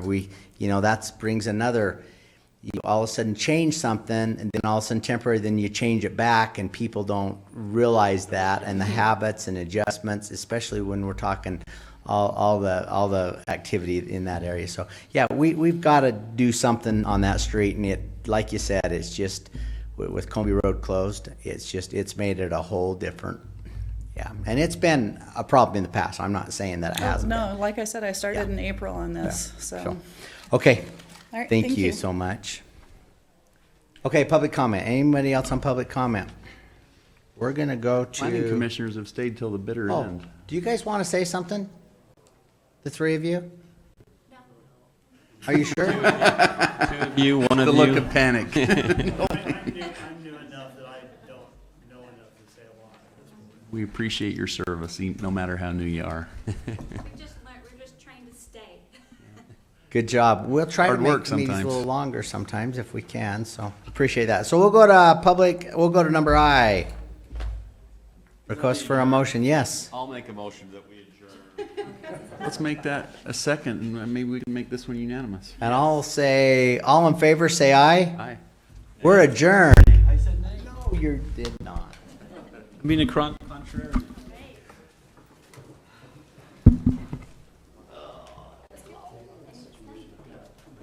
My roads